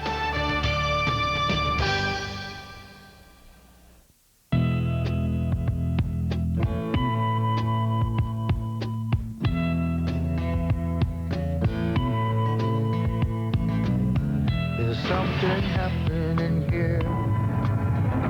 What it is exactly clear.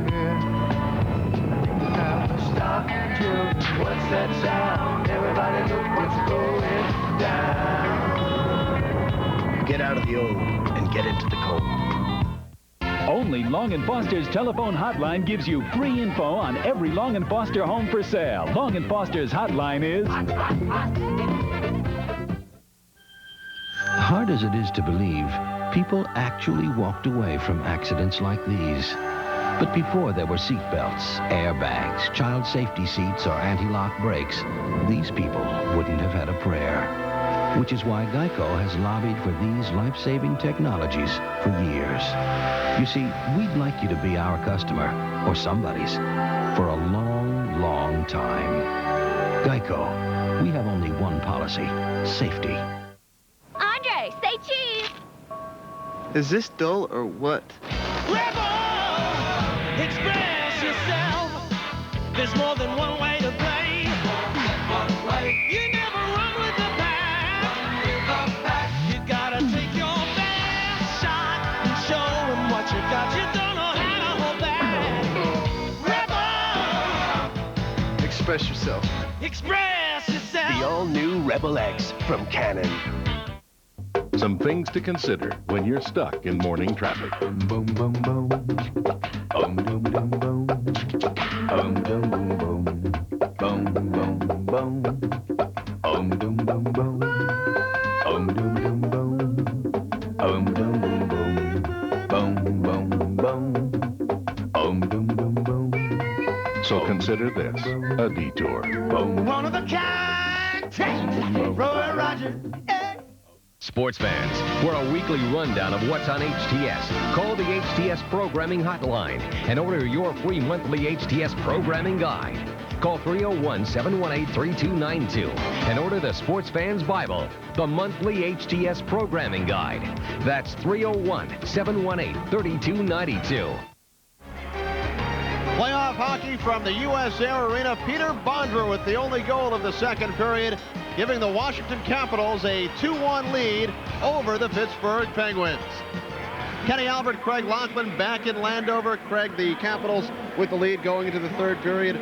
Capitals will go on that power play as we begin the third with Shel Samuelson in the box, but do you expect the Penguins to try and open things up again like they did for a portion of that first period? I'm sure they will, Kenneth. I'm sure they're sitting in the dressing room right now complaining a little bit about the officiating. He didn't call anything all period, but then called that one, and that's a big bonus for the Capitals because now they have to get out there and establish some momentum again. They had it taken away by Pittsburgh. Now they got to regain it to start the third. Pittsburgh, on the other hand, have got to survive that power play. On the Capitals' first power play, they had 5 shots on goal that Barrasso had to come up with some tough saves. They've got to put that type of effort to start the third period to win this hockey game. Shots even at 7 in the second period as we take a look at the numbers, sponsored by Southwest Airlines.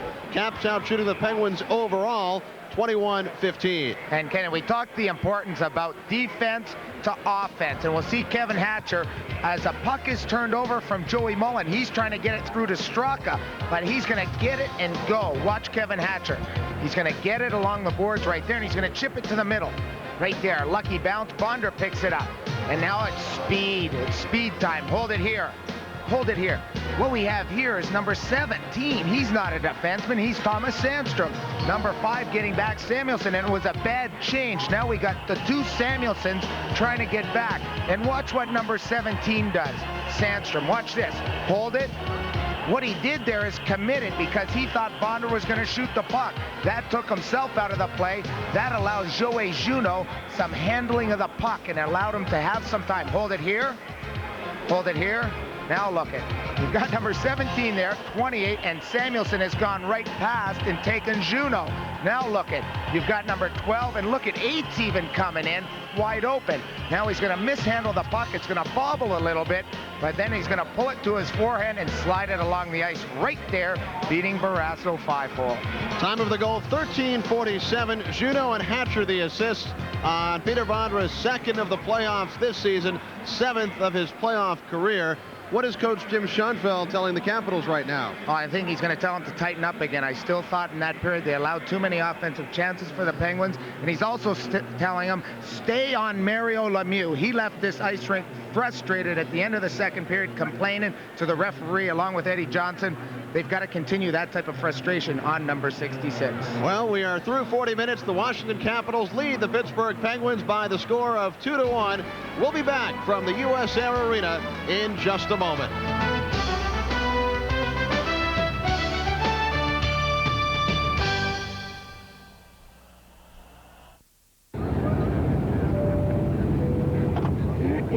You've been flying Southwest Airlines for the lowest fares. Our planes are painted kind of funny, but they're the best birds in the air. It's time to finish all your drinks up. We're arriving at the gate on time. Be sure to keep your seatbelts fastened, or we'll ask you to step outside. Just a reminder that you can fly Southwest Airlines for a song. You want more carrot sticks? Mother says you can have all the carrot sticks you want. Children like to imitate adults right down to what they eat. So encouraging good eating habits early is important. Giant's Healthy Start Food to Grow On program can help. Look for brochures and fun activity sheets at the Kids Corner in all Giant stores and get your children off to a healthy start. This comes from cows, you know. Everyone knows that a new car depreciates in value, some more than others. The Complete Car Cost Guide says that over 5 years, you can expect a Nissan Altima to depreciate about $1,000 more than a Toyota Corolla. And since the Corolla comes with all this standard equipment and costs about $2,500 less than the Altima, the lesson is clear. Toyota Corolla costs less today, worth more tomorrow. Toyota, the car's worth owning, the dealer's worth seeing.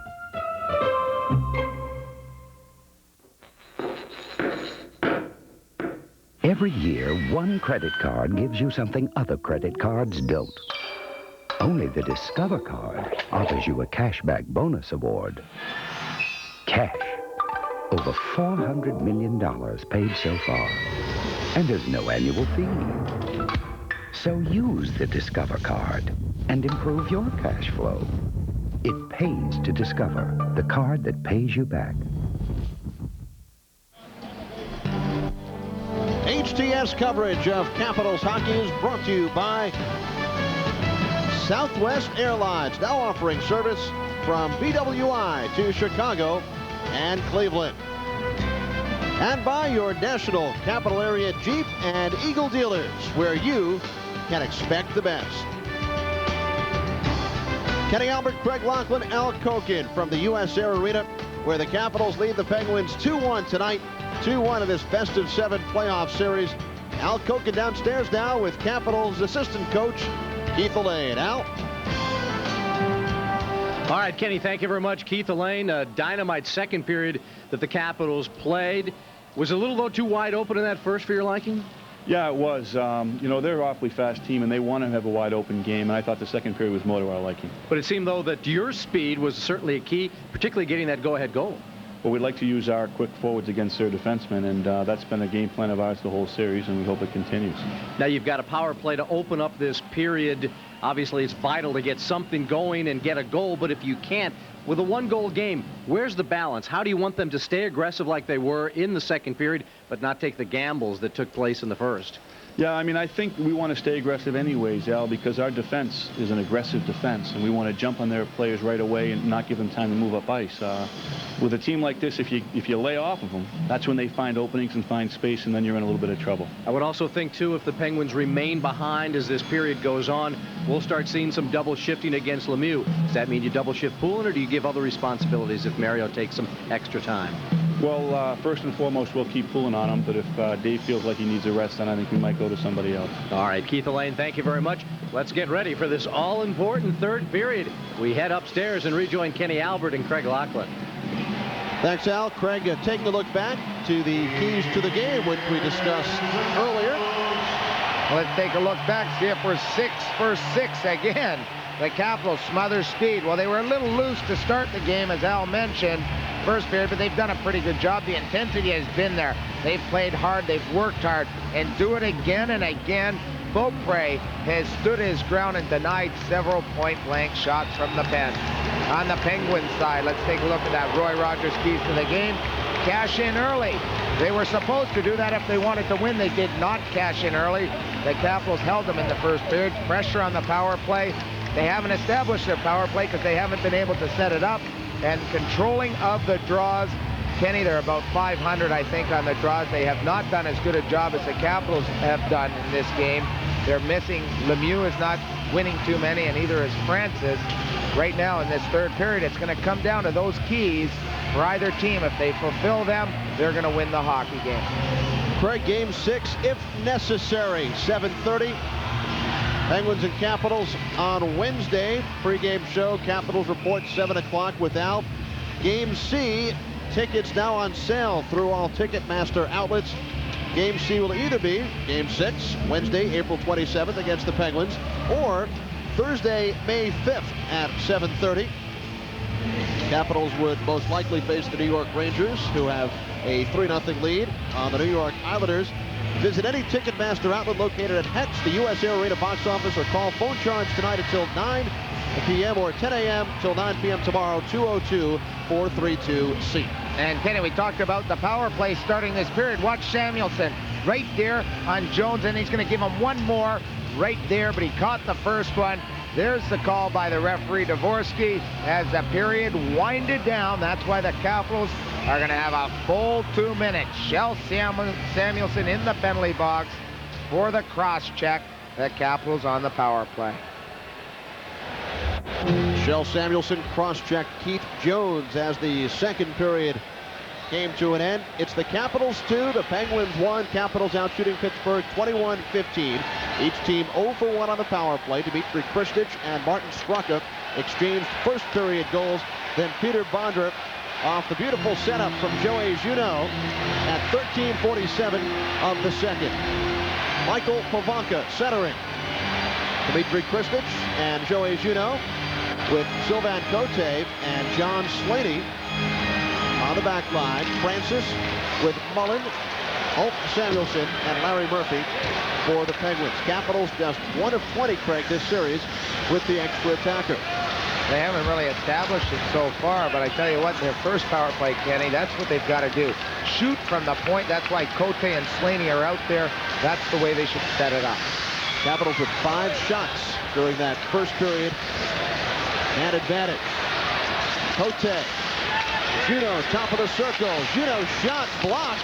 Tapped out by Barrasso. Samuelson taken down by Kristich, who was off balance. And the puck is frozen by Samuelson.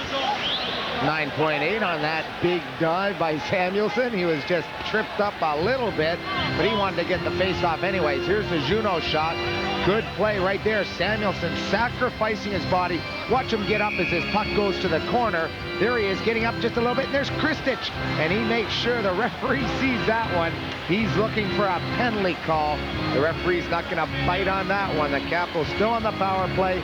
Face off to the left of Barrasso.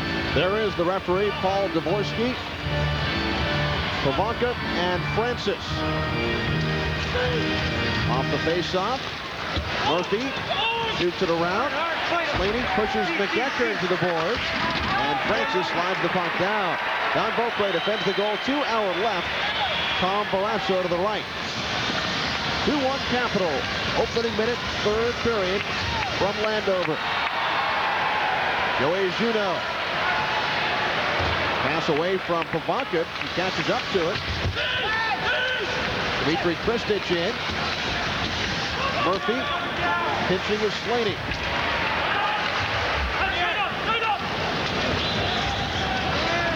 Only 5 seconds to go on the Samuelson penalty. Juneau, cross-ice Slaney. Slaney shot, blocked in front, kept in the zone. Cote to Juneau. In deep Pavanka. In the slide, and Barrasso with a tremendous stick save on Slaney. Juneau. Here's Pavanka moving in front. Puck loose, Juneau score!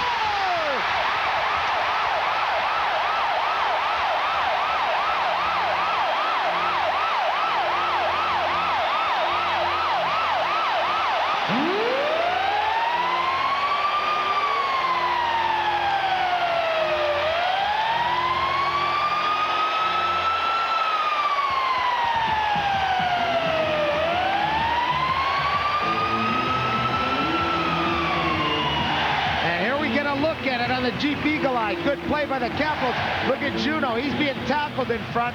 Right there. There's Juneau taking the shot, and in front, number 8, I think it's Kristich, is being all tackled and grabbed around and thrown into the net by number 17, Thomas Sandstrom. Here it is. Juneau down low to Pavanka. Look at him walk out in front.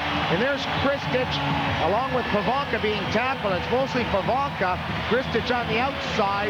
The Pittsburgh Penguins try to put up a big complaint, but no way.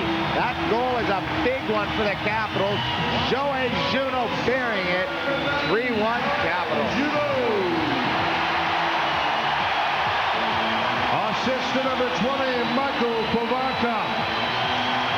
Assist number 8, Dimitri Kristich. Time of the power play goal, 1:42. Joey Juneau, second of the playoffs, 8th of his playoff career from Pavanka and Kristich at 1:42. Capitals finally score on the power play. First time in 3 games, and they lead now 3-1. Now, it was a great power play. We talked about that to get a good power play is going to get the momentum, the fans behind them. Pavanka's shot, that's blocked. Played by Tocchet. One thing that could happen here, however, if the Capitals do anything, strip, hook, or anything, I'm sure the referee is going to try to even it up and give the Capitals a penalty, so they should stay away from retaliation penalties. Kelly Miller moves to the slot and fires just over the net. Craig, remember game 2, Jim Schoenfeld complained that Mario Lemieux was in the crease on the game-winning goal by Rick Tocchet. Well, comes back around the other way with the Penguins complaining that Michael Pavanka was in the crease, but he was cross-checked in by Thomas Sandstrom.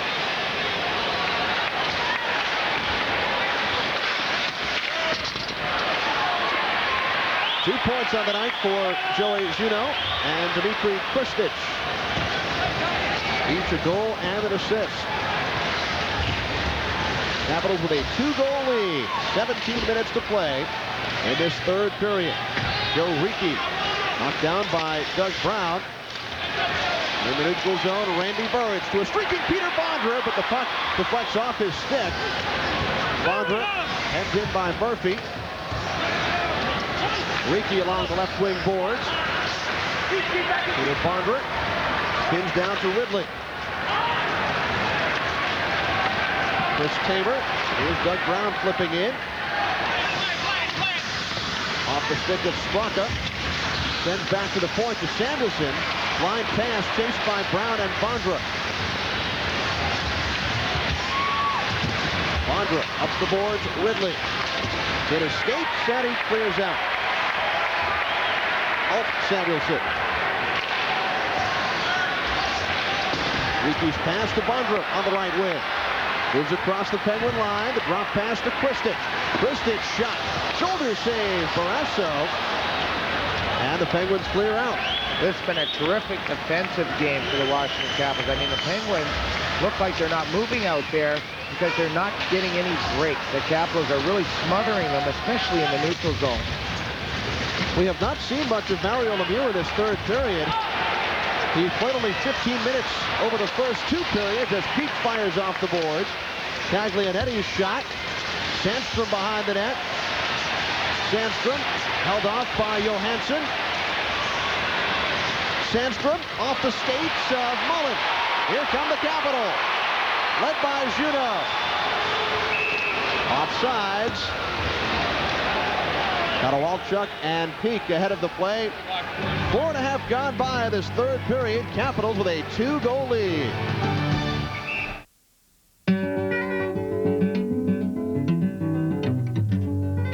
To build a Mercedes-Benz that's technologically innovative, safe, roomy, with exceptional handling is to be expected.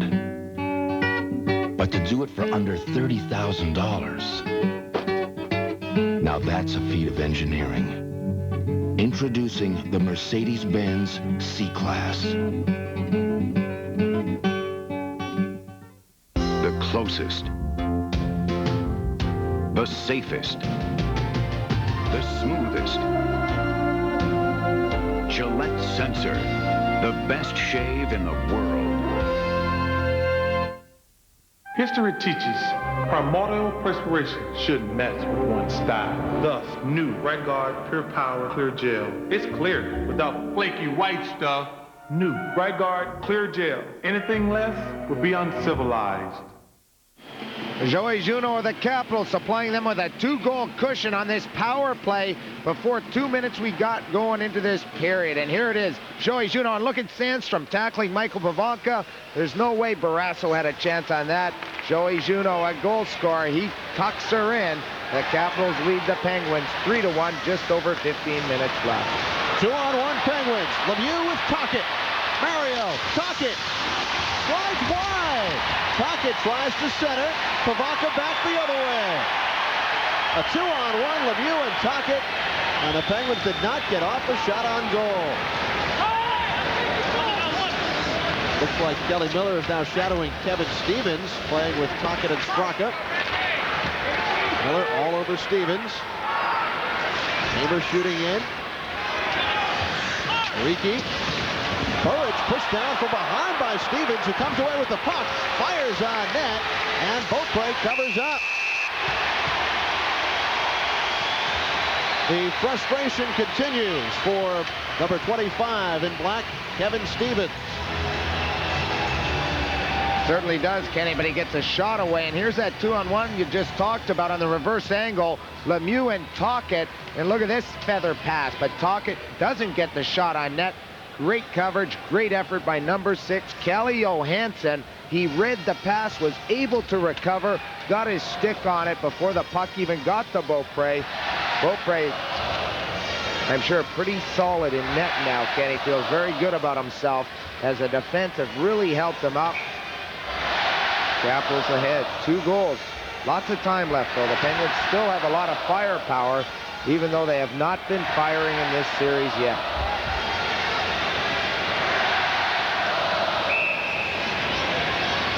Face off to the left of Don Beaupre. Ridley will go on the draw with Sean McEacher. Konowalchuk tries to cut around Greg Brown. Straka on it for Pittsburgh. Brown sends out.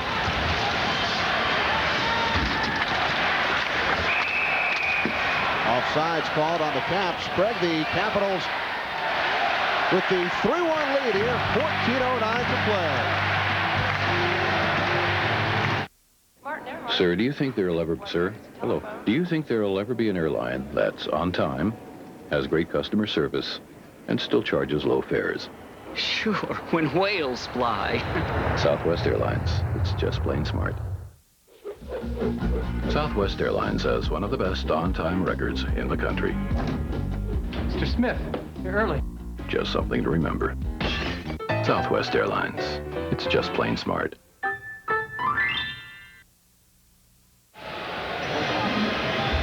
Welcome back to the US Air Arena. Capitals 3, Penguins 1. Race fans, here's your chance to get behind the wheel. On Sunday, May 1st, join WJFK in the Miller Genuine Draft DC Grand Prix for multiple sclerosis. buy a mini Formula One race car, and race for a cure in downtown D.C. For more details, call the MS Society at 202-296-5363 or check this week's Washington Times. Craig, the Capitals' minor league affiliate, the Portland Pirates, have advanced in the American Hockey League playoffs, defeating the Albany River Rats 4-1, a 9-2 Pirates victory on the road tonight in Game 5. Congratulations to coaches Barry Trotz and Paul Gardner and the Portland Pirates, who win a playoff series 4-1. That's great. Now they're going to have a little rest in there. Hopefully they're going to keep going. And they did it without many of the players who helped them off to a great start this year, such as John Slaney, Pat Peake, Steve Konowalchuk, Byron Defoe, and Todd Nelson. Joggers pass to McEacher, knocked away by Juneau. Here he comes with Kristich. Kristich cuts to his left, backhands down low to Bondra.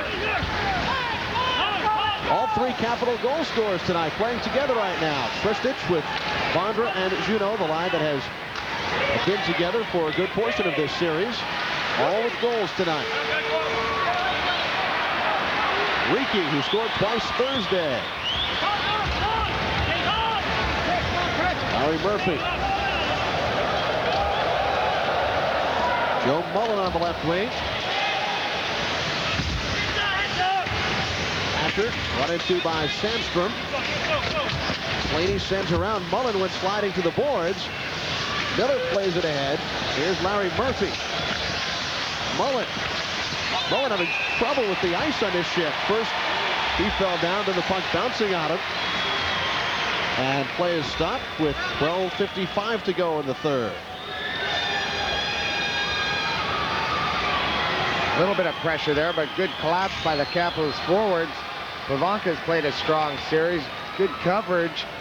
They allowed Sandstrom to go to the net, but once Joey Mullen got tangled up in the corner, he was unable to finish the play by making a pass in front. And if he had made that pass and it would have got through, the Capitals were in great position defensively. I think back to last year's playoffs when the players such as Michael Pavanka, Peter Bondra criticized, but they've both come through in a big way in this series.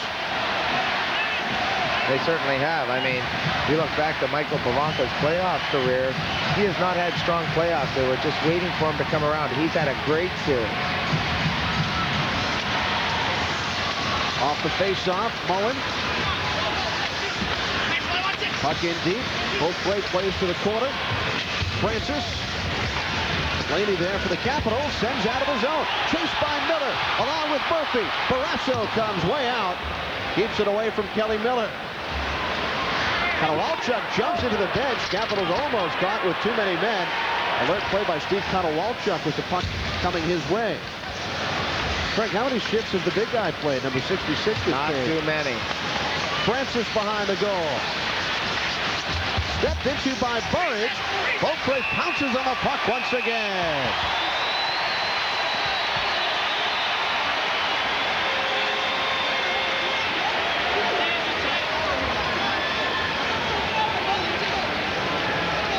Our Discover Card trivia question. The fastest goal to start a playoff game, 6 seconds by longtime LA King Don Kozak, who scored 7 seconds into a playoff game. How about Terry Murray?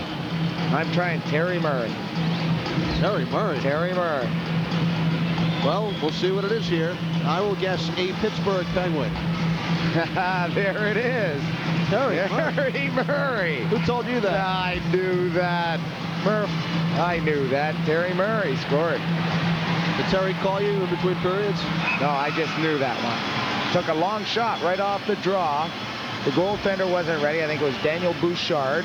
Beat Daniel Bouchard from the center line. But the Flyers, we are told, lost the game in overtime, 4-3. And Montreal won theirs, 2-1. Very good. Congratulations, Craig. Thank you. First correct answer of the year. No, I continue my string.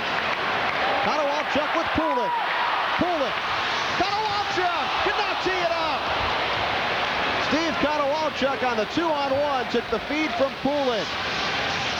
Now the shot by Tocchet stopped. Lemieux is on the ice, and the Capitals start back. Konowalchuk.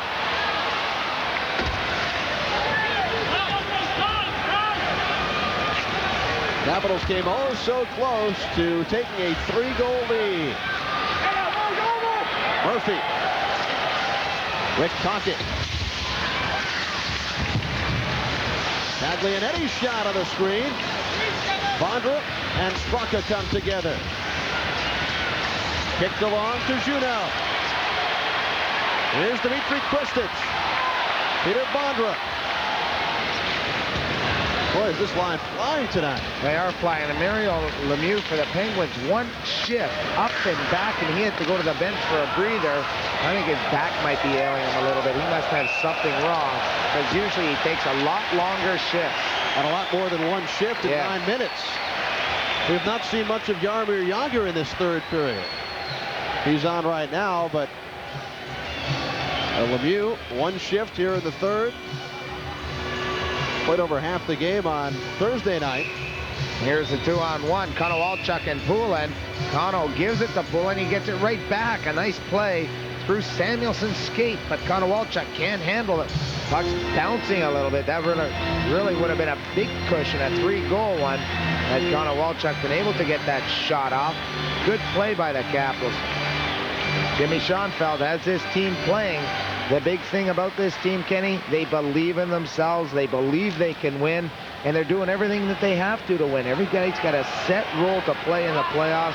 Everybody's fulfilling that role right now. Now we see Mike Ridley between Keith Jones and Pat Peake. 11 minutes to go. Game 4. Caps lead the series 2-1. Lead this game 3-1 on goals by Kristich, Bondra, and Juneau. Ricky steps up, shoots in. Alt Samuelson off the boards. Deckard hit by Ridley. Ridley out to the left point, Ricky. Ricky shot sails wide of the mark. Comes out to the right point, Cote. Keith Jones stripped by Jagr, and the puck rolls right into the glove of Tom Barrasso. Craig, we haven't spoken much over the last 2 periods about Sylvain Cote, but here's a guy who was expected to miss 3 weeks. Sat out only 2 games. And the Capitals, as we take a look at Mario Lemieux, also getting the job done once again without the heart and soul of this team, Dale Hunter. Absolutely. Great effort. Mario really taking a long breather over there. One shift. I mean, in the first 2 periods, Kenny, you're usually up around at least 20 minutes. He's only played 15 so far. Tomorrow afternoon, Orioles, fresh off a victory today, look to sweep the Seattle Mariners. Game time 1:30 on O's TV, WJZ, Channel 13 in Baltimore, Paramount 20 in Washington. The Orioles and the Seattle Mariners. Dmitry Kristich will take this face-off with Sean McEachern. Cote wrists one towards the goal, and Barrasso is right there.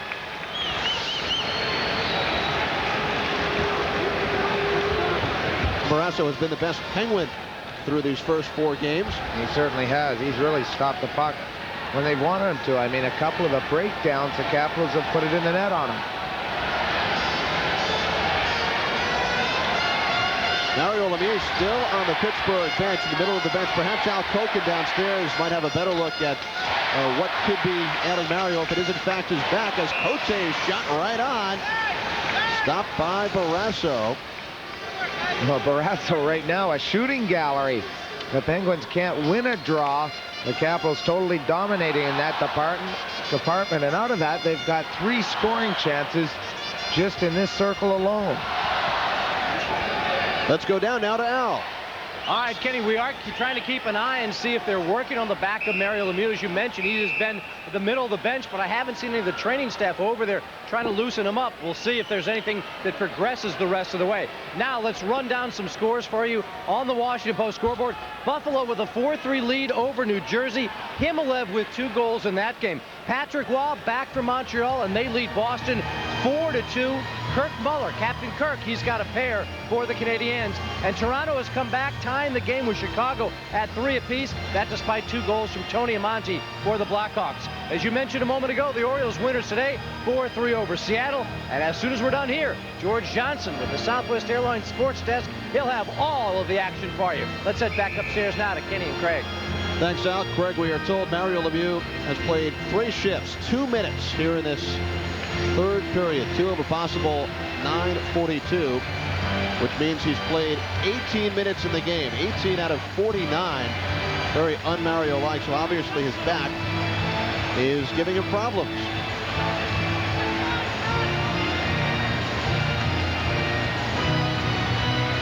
Kristich along with Francis to the left of Barrasso. And Kenny, in the first game here at the US Air Arena, he took the morning skate. This morning he didn't, and he hasn't had the luxury of working out. He usually stretches in the day off. They have a machine in Pittsburgh called the MedX machine, which really stretches out the lower back. They haven't been able to use it. Both him and Rick Tocchet use it between games, and they haven't had that luxury being in Maryland here. And the Penguins did not skate yesterday, so right. Lemieux has gone 2 days since skating, since game 3. Juneau chops the puck out. Bondra with 10 minutes to go in the third. Bondra behind the net. Peter Bondra wheeling out to the point. Riki decides not to shoot. He's a goal scorer now. Shooter on goal, Joe. 2 goals in game 3. One short-handed, one from about 180 feet. Peter Bondra. His line mates head for the bench, so Bondra flips in, and Mario steps on. Long lead to Samuelson. Tocchet. Tocchet with the drive. Tocchet playing with Stevens and Lemieux. Dave Poulin all over Mario Lemieux. Here's Pavanka. One-on-one with Murphy. Pavanka waits. Slides it in front. Murphy got a piece of it. Kelly Miller taken to the boards by Lemieux. Pavanka looks to the slot. Poulin fighting for it with Mario. Kept in by Hatcher, but he slaps it out of play with exactly 9 minutes remaining. Will Mario Lemieux stay on? He's skating towards the Pittsburgh bench. And Mario will go over for a new stick, it looks like. Yeah, he snapped his stick a little bit. Here's Michael Pavanka. Nice move right here, trying to move in. Got Slaney going to the net, picked up by Stevens. Tried a little stop and go action against Larry Murphy. Pretty good covering. You'll see right over here, Mario Lemieux's going to come in, finish his check on Kelly Miller. That's where he breaks his stick a little bit. That's why he had to go to the bench for a new one. Lemieux will take the face-off here with Mike Ridley. 3-1 Capitals. Kristich and Straka exchange first period goals. Bondra in the second. Juneau here in the third on the power play. Tocchet fires down. Slaney off the glass. Burridge. Burridge went down on the stick of Murphy.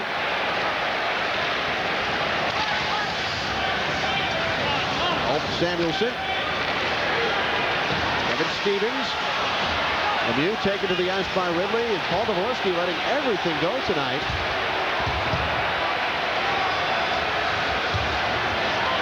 "13 power plays in game 3. Here comes Jágr. 2-on-1. Jágr moving in. The shot, sliding save on Straka.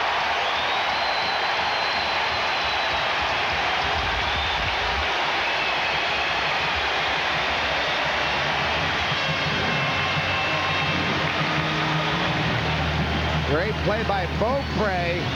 The Pittsburgh Penguins, Jágr coming down with Straka, but watch it, he telegraphed it. He slows up. That allows Beaupre to come across. The Penguins are playing very tentative. Usually Yarmer is going to make a move there, dipsy-do, do something. He tries to slide one. Straka, the only goal scorer so far, to blast one past Beaupre. One more look at this. Jaromir Jágr in alone, trying to make a move, and it's a 2-on-1, then dishes off. But look at where Beaupre was, and Hatcher coming back, sliding, getting his stick maybe on Straka's, preventing him from getting a lot of lumber on that one. But a good save, good read by the Capitals on a break for the Pens. Clock down to 8:17. Konowalchuk and McEacher. Cote up the board. Taglianetti sends towards the net. Jágr's shot is blocked. The blast by Straka goes wide. Cote fires down. This will be icing on the Capitals. Racing back, Greg Brown.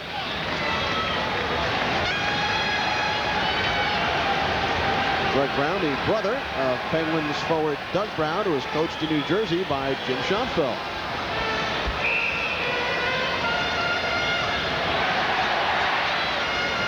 Ed Johnston in the playoffs for the first time as coach of the Penguins.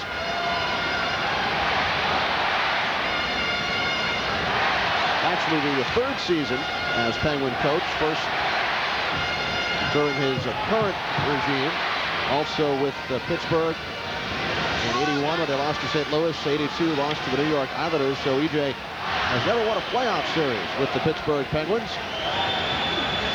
Also the former GM in Hartford. Traded Sylvain Cote to the Caps. Taglianetti's shot over the net. Juno not able to clear. Enrique does. Enrique away from Kristich.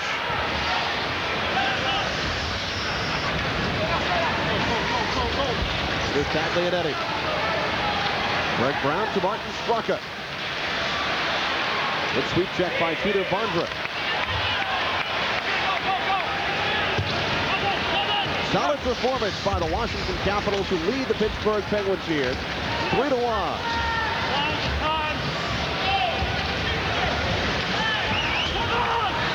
Sean McDecker up the middle looking for Ron Francis.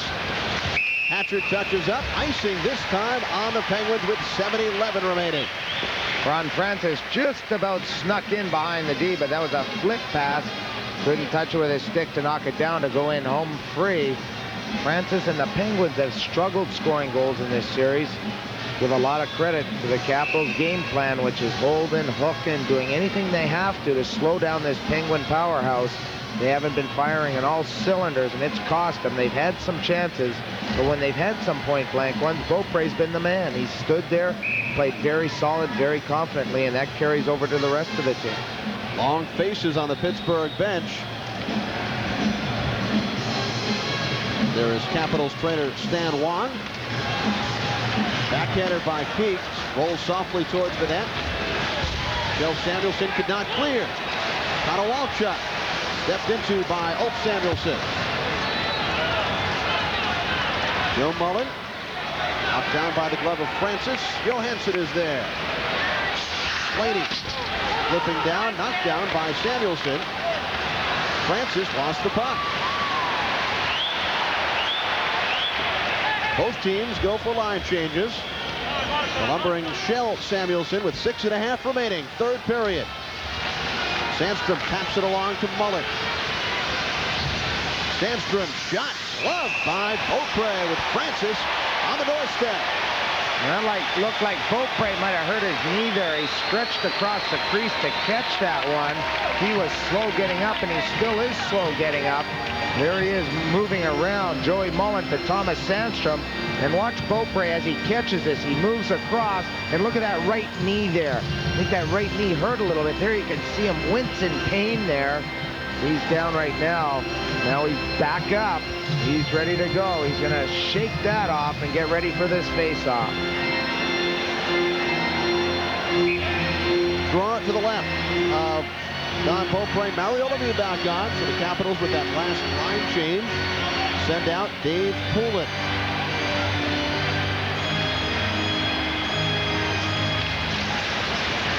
Kelly Miller with Michael Pavanka and Dave Poulin. Murphy hit by Pavanka. Puckett chased by Pavanka. Puck in the skates of Stevens, knocked away by Poulin. Looked ahead, played by Murphy. Kevin Hatcher along with Rick Puckett. Pavanka sends out. Kamer is there with under 6 minutes to go. Beaupre winds to the far side. Pavanka.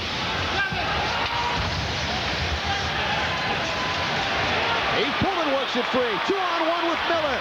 Only Ulf Samuelson is back. Miller's shot, and either Samuelson or Barrasso got a piece of it. 5:37 to go in this third period. 3-1 Caps. The new G20 is Infinity's least expensive luxury car. To them, however, it's just another Infinity. That's why whenever you schedule service for your G20, you'll get a free loaner car. And when you come back, you'll find it hand-washed and vacuumed. Just like the owners of their most luxurious Q45. If it deserves to be called an Infinity, it deserves to be treated like one. Nationwide Infinity, York and Timonium Roads, next to the fairgrounds. They didn't win the lottery. They didn't inherit $1 million. John and Regina Fitzsimmons just went shopping at Safeway. With their Safeway Savings Club card in hand, last year they saved $990. No kidding, $990. So now they're spending a lot more on their family and a lot less on groceries. The Safeway Savings Club. If you could use the savings, use your card. The Capitals defense gets an A+, and because of that, they're also getting scoring chances. Here's the second 2-on-1 on the reverse angle of the third period. Right there, a nice pass. Poulin to Kelly Miller. Coverage right there by number 5, Ulfie Samuelsson. He deflects it off over the glass. The face-off to the left of Tom Barrasso. The Capitals had a chance of several this period to finish off this game, to finish off the Pens. They just have not been able to do it. Clock now at 5:37.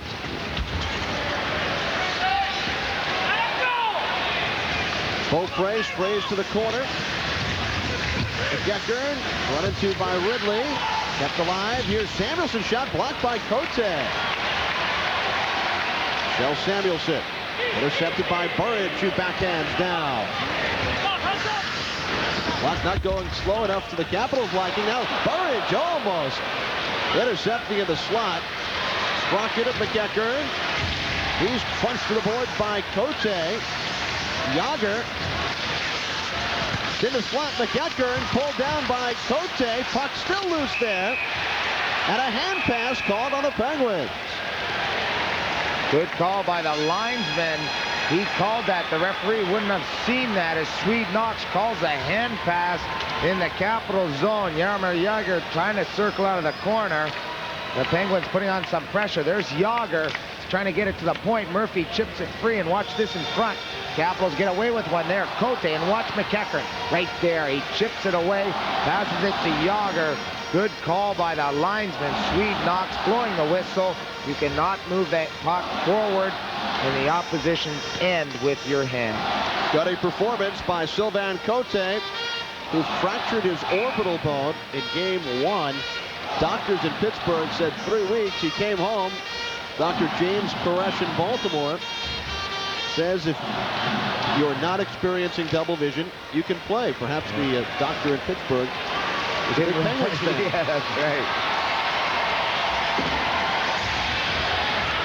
Brett Brown. Joe Mullen. Kristich on the defensive play. Brown in front, deflected. Francis loose and clear to the corner by the Caps.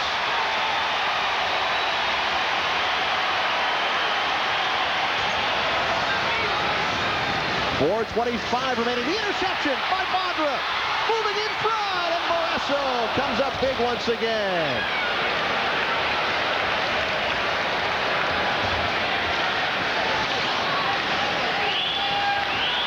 Now to Johansson. We approach the 4-minute mark. Evan Stevens backhands it across. Shell Samuelsson dropped to Rick Tocchet. Tocchet walks in front. Beaupre to save. Poulin has the puck behind the net. Penalty upcoming here. It's on Pavanka. Took down Lemieux, a holding call. The Penguins go to the power play with just 3:49 remaining. And the Penguins were looking tired. A tired hockey club out there. The Capitals have really been buzzing. Now they're going to get a chance on the power play to get closer to the Washington Capitals. The Capitals still up by 2 goals. Michael Pavanka is going to head off to the penalty box. First of all, he's going to go over to Stan Wong, make him check out his helmet, maybe give him something. He's going to go head back to the penalty box. And here we pick it up on the reverse angle. Rick Tocchet, nice move going to the net. But then on the left side of Don Beaupre, you've got Mario Lemieux being upended by Michael Pavanka. That's why he's heading off to the penalty box. 2 minutes for holding at 16-11. Second Penguins power play. Mario Lemieux has drawn both.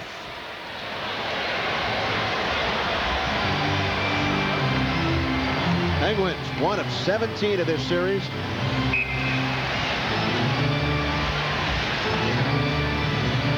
And remember, the Capitals have a shorthanded goal on Thursday.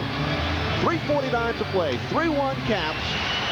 Francis, Stevens, Tocchet, Lemieux, Murphy.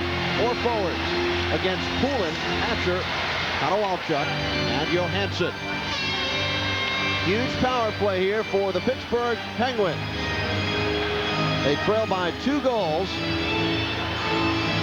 with 3:49 to play.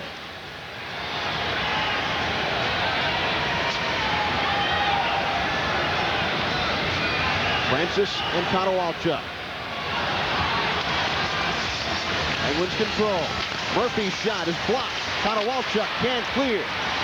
Lemieux in deep. Stevens bumps with Johansson. Hatcher is there. Murphy left point. Cross ice. Francis shot blocked in front.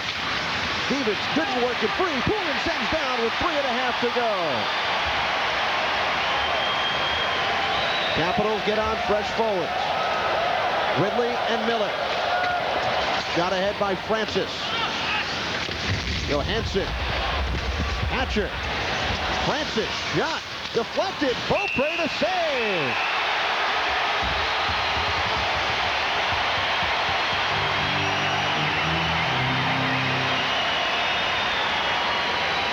He's unconscious out there. The puck's just going to him like a magnet. I mean, everything he gets deflected in front, everything's ending up in his glove. He's having one of those nights. Lemieux and company cannot get a puck past him. Got one past him on a long shot, McEachern, but I mean, they're getting some bounces in front. But Beaupre's standing there. Here's the Jeep Eagle Eye.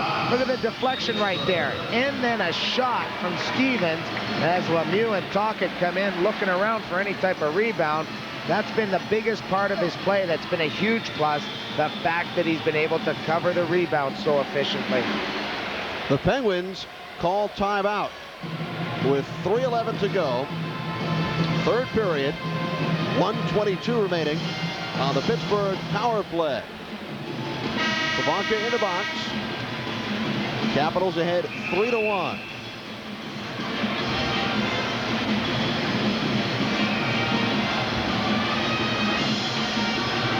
Very concerned, Eddie Johnston at the bench of the Pittsburgh Penguins. He knows his club is going to climb back in. They need a power play goal right now to get close. Other than that, this series will be heading back to Pittsburgh.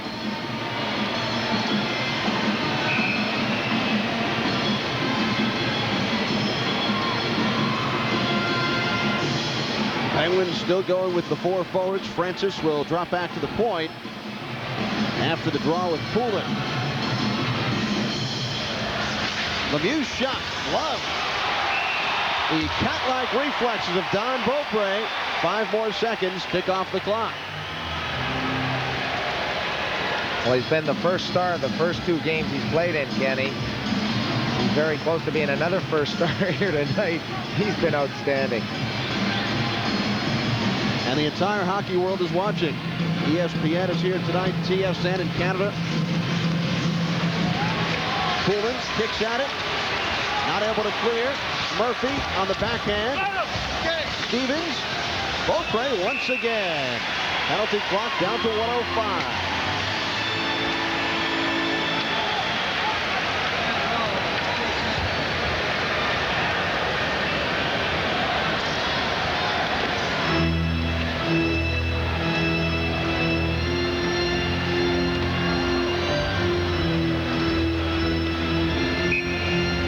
.55 remaining. Jaromir Jagr and the Penguins trailing the Caps 3-1. Kristich, Barndra, and Juneau have lit the lamp for Washington. Lemieux, Murphy. Murphy shot deflected, save, rebound, covered, then squirts to the corner. Whistle from Dvorsky down to 2:40 remaining.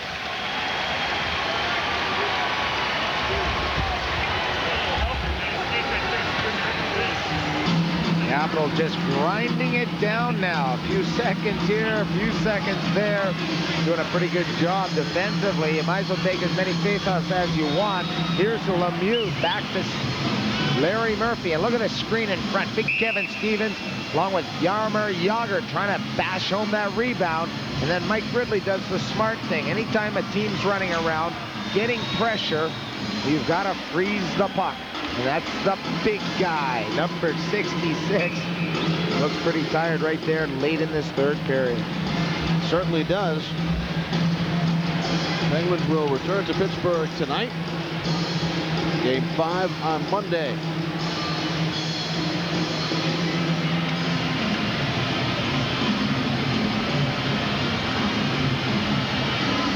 Face off to the left of Beaupre. Dave Poulin, Ron Francis.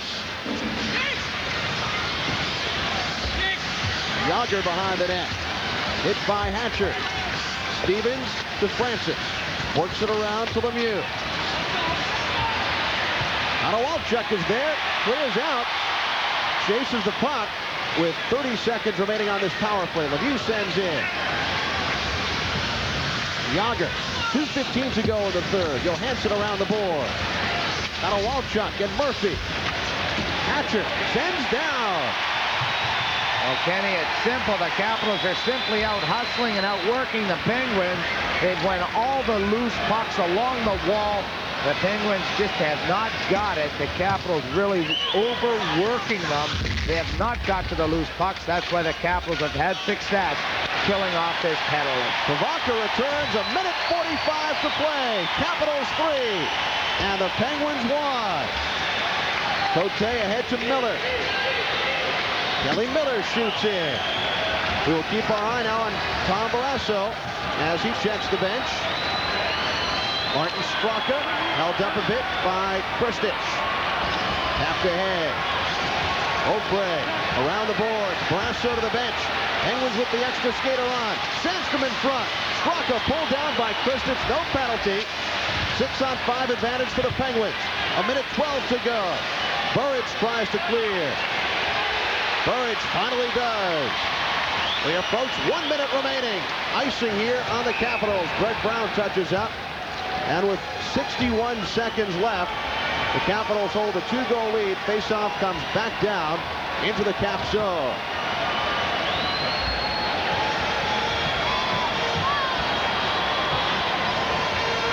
Wow, all I can say is this has been a huge success here at the US Air Arena for the Washington Capitals. I mean, they've got 1:01 left to win this hockey game and get 2 wins here.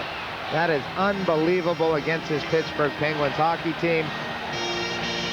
Now all they've got to do is saw away a victory here tonight. Win 1 more game, Kenny. This series is theirs. Crucial face-off coming up. Penguins with 6 skaters.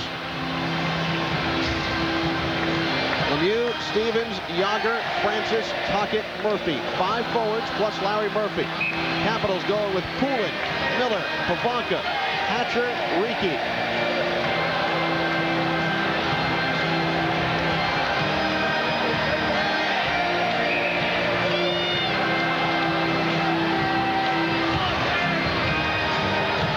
Poulin and Francis on the draw. 1:01 to go. Off the face-off, loose in a circle. Pavanka, Poulin on the right wing. Poulin into the Penguin zone. He scores!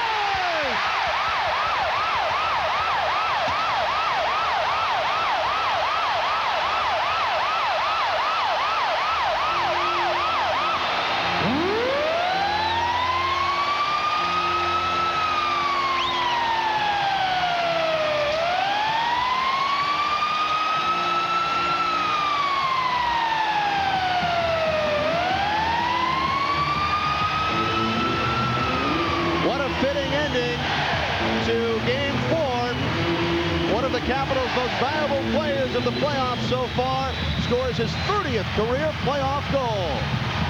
Just unbelievable. He does it all night defensively.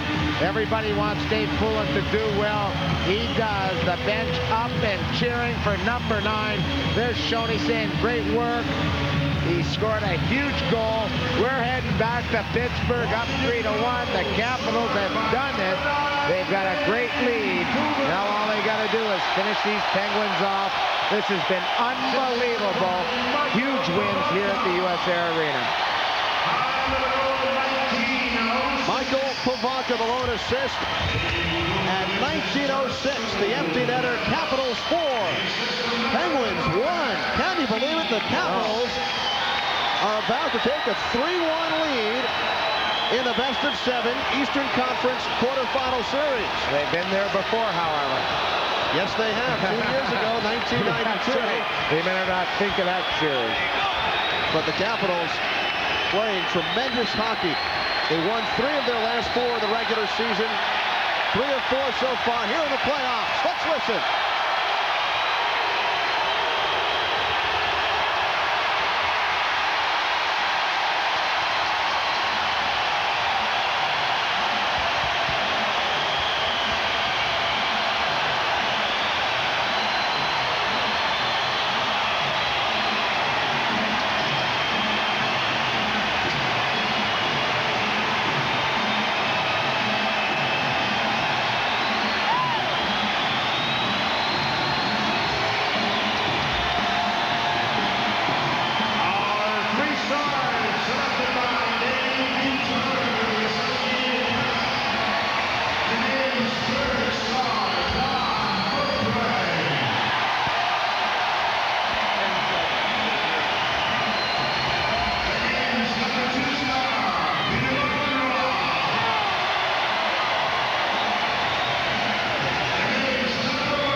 Kristich, a goal and an assist. Here's Al Koken. All right, thank you very much, Kenny. Dave Poulin, who wrapped everything up with the open net goal after a long, long evening out there. You guys have seemed, in every single game, the longer it goes, the more control you seem to take in these games, and now the series. Well, we're playing a lot of guys right now, and a lot of guys are contributing. You know, we're 10, 11, 12 deep every night up front, playing 4, 5, 6 defensemen, playing a regular shift. We've got a lot of bodies, a lot of healthy bodies, and we just keep going. Now, one of the guys you got to play with for a little bit in Boston, and I know you told all your teammates once he got here and put on some amazing performances, that is Joey Juneau. Let's take a look at the goal he set up for Peter Bondra. This is about as good as you see it anywhere, any time of year. Yeah, he commands so much presence out there. You know, they've got to be conscious of wherever he is on the ice, and Bonsai's speed takes him wide. Most guys would react quicker, but Joey manages to hang on the puck and get Bonsai in free. And then, of course, on the power play to start the third period, that seemed to really take control of this game. Was that the talk in the locker room between periods, that if you come out strike there, you could take control of this thing?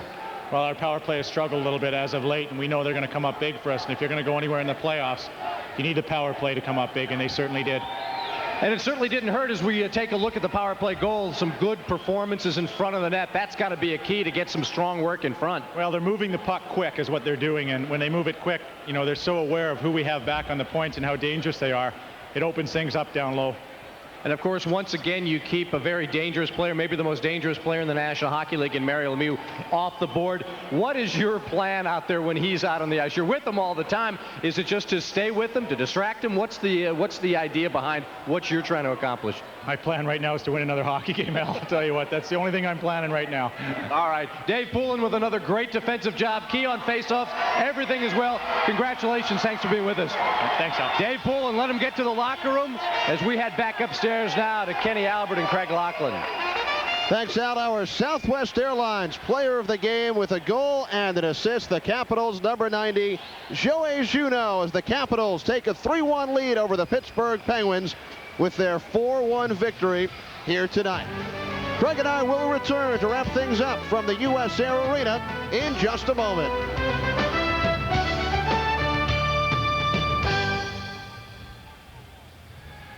Hey guys, farm report. Surfing championships. Let's watch both. Miller Lite presents Cowabunga!